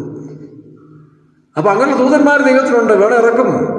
കർത്താവ് പറഞ്ഞില്ലയോ, പീലാത്തോസ് പറഞ്ഞില്ലയോ, ക്ഷണം മണ്ടച്ചാരെ, നിന്റെ സൈന്യം എന്നാ ഉണ്ട്? സ്വർഗത്തിൽ ഞാനൊന്ന് കൽപ്പിച്ചാൽ ദൂതന്മാരുടെ വൃന്ദം ഇറങ്ങും. ഒരെണ്ണം പൊടി കാണത്തില്ല ഇവിടെ. പക്ഷെ അതല്ല എൻ്റെ ദൗത്യം. ഞാൻ ക്രൂസിൽ മരിക്കണമെന്നുള്ളതാണ് ദൈവദൗത്യം. എലീശ പറഞ്ഞില്ലയോ, 2 രാജാക്കന്മാർ 6-ാമത്തെ അധ്യായത്തിൽ, കർത്താവെ ഇവൻ കാണത്തക്കവണ്ണം ഇവന്റെ കണ്ണ് തുറക്കണമെന്ന് പ്രാർത്ഥിച്ചപ്പോൾ അഗ്നിമയമായ രഥങ്ങളും കുതിരകളും കൊണ്ട് പർവ്വതങ്ങൾ നിറഞ്ഞിരിക്കുന്നവർ കണ്ടു. ഇതാണ് പ്രിയരെ നാം വിശ്വസിക്കുന്ന ദൈവം. സ്വർഗത്തിലെ ദൈവത്തെയാണ്, കല്ലിനെ മരത്തെയല്ല. We are not believe in mud and wood. ജീവനുള്ള ദൈവത്തെയാണ് നമ്മൾ വിശ്വസിക്കുന്നത്. അതുകൊണ്ട് ഭയപ്പെടേണ്ട ആവശ്യമില്ല. താഴെ അറച്ചിട്ടാലും ഉയർത്തുന്നതിനും പിന്നെ മുഖം കിട്ടും. എന്നിൽ വിശ്വസിക്കുന്നവൻ മരിച്ചാലും ജീവിക്കും. ആ വിശ്വാസത്തിൽ വേണം ഈ കാലത്ത് പോകാൻ. സ്ഥാനവും മാനവും വസ്ത്രവും എല്ലാം അടിച്ചു പോയി അല്ല മാറ്റിക്കളാം. മോശയോട് വന്നിട്ട് ചെരിപ്പൂരിക്കളാം. നീ കുറെ വർഷമായാലും നടക്കാൻ തുടങ്ങിയിട്ട് നടന്നിട്ട് എന്താ പ്രയോജനം? ഇപ്പോഴും മീതിയാനരുടെ ആട് മേയിച്ചുകൊണ്ട് നടക്കുകയല്ലേ? നീ കൊട്ടാരത്തിൽ വാഴണവനല്ലേ? ഇപ്പോഴും ആട് മേയിച്ചുകൊണ്ട് നടക്കുകയല്ലേ? നിന്റെ ചെരിപ്പ് അത് ഊരിക്കളാം. നിന്റെ പാരമ്പര്യവും പഴക്കവും ഇതെല്ലാം കളഞ്ഞെങ്കിലും നീ രക്ഷപ്പെടത്തുള്ളൂ. മോശയോട് പറഞ്ഞില്ലയോ, ഇത് സ്ഥലം വേറെയാ, ഇവിടെ പാരമ്പര്യത്തിനും പഴക്കത്തിനൊന്നും പ്രശസ്തിയില്ല. ഒരുവൻ ക്രിസ്തുവിലായാൽ അവൻ പുതിയ സൃഷ്ടിയായി. മോശം ചെരിപ്പൂരി കളയാൻ പറഞ്ഞു. ആദ്യം നീ നടന്നു വന്ന വാഴികളും പാതകളും കളഞ്ഞിട്ട് നീ സ്വയം നഗ്നനാകും, ഒന്നുമില്ലാത്തവന് സമർപ്പിക്കേ, അപ്പോൾ എൻ്റെ പ്രവൃത്തി ആരംഭിക്കും. ദൈവത്തിന് സ്തോത്രം. അപ്പോൾ പതിയിരിപ്പുകാരെ ഭരിച്ച് അങ്ങനെ അവർ തോറ്റുപോയി. അപ്പോൾ എന്ത് ചെയ്തു? പിന്നീട് അവർക്ക് യുദ്ധം ചെയ്യേണ്ട ആവശ്യം വന്നില്ല. യവന്മാരെല്ലാം ദൂതന്മാരടിച്ചടിയാക്കി കളഞ്ഞു. എല്ലാവരുടെയും കൊള്ളപ്പൊരുകൾ ഇവർ എടുത്തുകൊണ്ടേക്ക് പോന്നു. ആ സമർച്ചയിൽ അവരെന്ത് ചെയ്തു? ബരാഖ താഴ്വരയിൽ നിന്നുകൊണ്ട് വായിച്ചു 26-ാം വാക്യം. 4-ാം ദിവസം അവർ ബരാഖ താഴ്വരയിൽ കൊള്ളയിട്ടതിന് 4-ാം ദിവസം 4 ദിവസം ഇവർ കൊള്ളയിട്ടിട്ട് തീരുന്നില്ല. കാരണം ഇവർ ജഡിയരായ മനുഷ്യർ ഒരുപാട് സമ്പാദിച്ചു പോകും. കർത്താവിൻ്റെ വചനം പറയുന്നതാണ്, സമ്പാദിച്ചു കൂട്ടിയിട്ട് അവരങ്ങ് പോകും. നല്ല ആയുസ് തികയാതെ അവൻ പോകും. പക്ഷെ ബുദ്ധിയുള്ളവൻ അത് അവകാശമാക്കുന്നതാണ്. ബുദ്ധിയില്ലാത്തവൻ ഒരുപാട് സമ്പാദിച്ച് കൂട്ടും. കൂട്ടി അവന് ആയുസ് തികയാകും. പക്ഷേ അർഹതയുള്ള ദൈവത്തിൽ ആശ്രയിച്ച് വന്നത് അവകാശമാക്കുന്ന ബാക്കിയില്ല. അപ്പം ഇവർ ബൾക്കിന് കൊണ്ടുവന്ന അനേകം കൊള്ളയിട്ട് കൊണ്ടുവന്നു. ഇപ്പം തന്നെ 4 ദിവസമായിട്ട് യഹോശാഫാത്ത് കൂട്ടരും കൊള്ളയിട്ടിട്ട് തീരുന്നില്ല. താഴോട്ട് വായിക്കാം. 4-ാം ദിവസം അവർ ബരാഖ താഴ്വരയിൽ ഒന്നിച്ചുകൂടി അവർ അവിടെ യഹോവയ്ക്ക് സ്തോത്രം ചെയ്തുകൊണ്ട് അവർക്ക് സ്തോത്രം ചെയ്തുകൊണ്ട് ആ സ്ഥലത്തിന് ഇന്നുവരെ ബരാഖ താഴ്വര ഗലീസിൽ ചെന്നതിൽക്കാണ് ഇന്നുവരെയും ആ റോഡിന്റെ പേരെന്താ? ബരാഖ താഴ്വര. ഞങ്ങൾ കുതിരപ്പുറത്ത് കൊടിയും പിടിച്ച് പഴയ ഗലീസ് വൈത്തോമിൽ നിന്ന് ജാഥയായിട്ട് അടുത്ത റോഡിൽ കൂടെ ചെന്ന് അവിടെ കൊണ്ട് അവകാശം സ്ഥാപിച്ചു. ഇന്നവിടെ 6,000 പേര്, അന്ന് 1,200 പേരുണ്ടായിരുന്ന സ്ഥാനത്തിൽ ഇന്ന് 6,000 പേരാണ് അവിടെ ആരാധിക്കുന്നത്. 6,000 പേര്. അതാണ് ദൈവത്തിൻ്റെ മാർഗം. പ്രിയരെ, നമ്മളും സ്തുതിക്കുന്നവരായി തീരാൻ വാക്കുവാദവും വിമിഷ്ടമായ അഹങ്കാരവും അത് പിശാചിന് ഇട കൊടുക്കാതെ ഈ ഭാഗം ശ്രദ്ധിച്ച് വായിച്ച് പഠിച്ചതിന് ശേഷം യഹോശാഫാത്തിനെ പോലെ ദൈവത്തിനെ താഴുക. മനുഷ്യനെ ഭയപ്പെടരുത്, കോവിഡിനെ ഭയപ്പെടരുത്. ഇവിടെ എത്രയോ രോഗങ്ങളെ താണ്ടി വന്നവരാകുമ്പോൾ ഒരുത്തിനെ ഭയപ്പെടേണ്ട ആവശ്യം. ദൈവം, സ്വർഗത്തിലെ ദൈവത്തിന് അസാധ്യമായതൊന്നും ഇല്ല. ആ ദൈവത്തിൽ ആശ്രയിച്ചുകൊണ്ട് ജയം പ്രാപിക്കുന്ന കൂട്ടത്തിൽ സ്തുതിച്ച് സ്തോത്രം പാടി ദൈവത്തിന് മുൻപോട്ട് പോവുക. ദൈവം നമ്മെ അനുഗ്രഹിക്കും. ബരാഖ താഴ്വര, ദ വാലി ഓഫ് ബ്ലെസ്സിങ്സ്. ആ അനുഗ്രഹത്തിന് വേണ്ടി ഈ പറഞ്ഞ കാര്യങ്ങൾ നമ്മളെ തന്നെ സമർപ്പിക്കുക. ദൈവഭയം, വിശ്വസ്തരായി തീരുക. പിന്നെ ഏകാഗ്രഹൃദയം. പൗലോസ് പറഞ്ഞല്ലോ, നിങ്ങളുടെ ഹൃദയം ക്രിസ്തുവിനുള്ള ഏകാഗ്രതയും മറ്റുള്ളവരിലേക്ക് പോകാതെ അവർ ഞങ്ങളുടെ അനുകൂലമാണ്, ഇവർ ഞങ്ങളുടെ അനുകൂലമാണ്, അവരുടെ കക്ഷിയാണ്, ഇങ്ങനെ കക്ഷി തിരിഞ്ഞു പോവുമോ, അവരടിച്ചു മാറ്റുമോ, ഇവരടിച്ചു മാറ്റുമോ, ഈ ദുഷ്ടപിശാചെല്ലാം മാറ്റിയിട്ട് നിന്റെ ഏകാഗ്ര ഹൃദയത്തോട് ദൈവത്തെ സേവിക്കുക. അപ്പോൾ നിന്റെ അവസ്ഥയ്ക്ക് മാറ്റം വരും. ഹല്ലേലൂയ. നമുക്കൊരു നിമിഷം കണ്ണടയ്ക്കാം, ദൈവസന്നിധിയിൽ കാത്തിരിക്കാം. ആമേൻ. കണ്ണുനീർ താഴ്വരയിൽ കൂടി കിടക്കുമ്പോൾ അവനതിനെ ജലാശയമാക്കി മാറ്റുന്നു. വാക്കാ. ആമേൻ. ഹല്ലേലൂയ. ദൈവത്തിന്റെ സന്നിധിയിൽ താഴ്ച കൊടുക്കുക.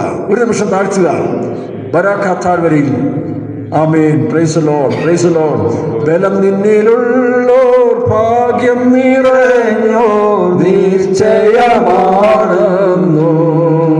താഴ്ച ഭവിക്കുകയില്ല. ബലം നിന്നിലുള്ളോർ ഭാഗ്യം നിറഞ്ഞോർ നിശ്ചയമാണെന്നോ താഴ്ച ഭവിക്കുകയില്ല.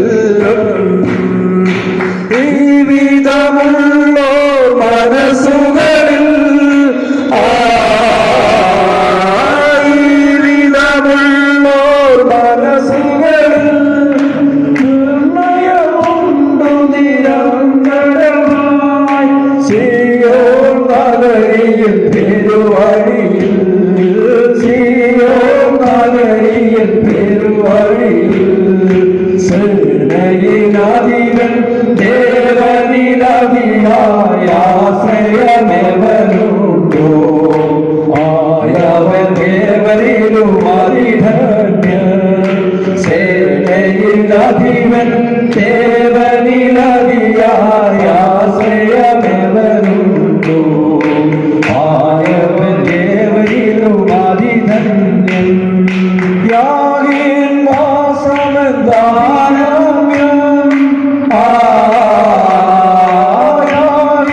വാസമെന്താഭികാമ്യം. വാഞ്ചിച്ചു ബോധിക്കും എന്നുള്ളം ഘോഷിക്കും ജലവും ജലവും ഘോഷിക്കും ജലവും ജലവും. സേനയിലധിപൻ ദേവനിലധിയായ ആശ്രയമെവനുണ്ടോ ആയവൻ ദേവനിലും അതിധന്യൻ. കണ്ണുനീർ താഴ്വരയാതു വഴിയായവർ യാനം ചെയ്യുമ്പോൾ ആയവു മാറും ജലാശയമായി. കണ്ണുനീർ താഴ്വരയാതു വഴിയായവർ യാനം ചെയ്യുമ്പോൾ ആയതു മാറും ജലാശയമായി. മുൻമഴയനുഗ്രഹപൂർണ്ണമതും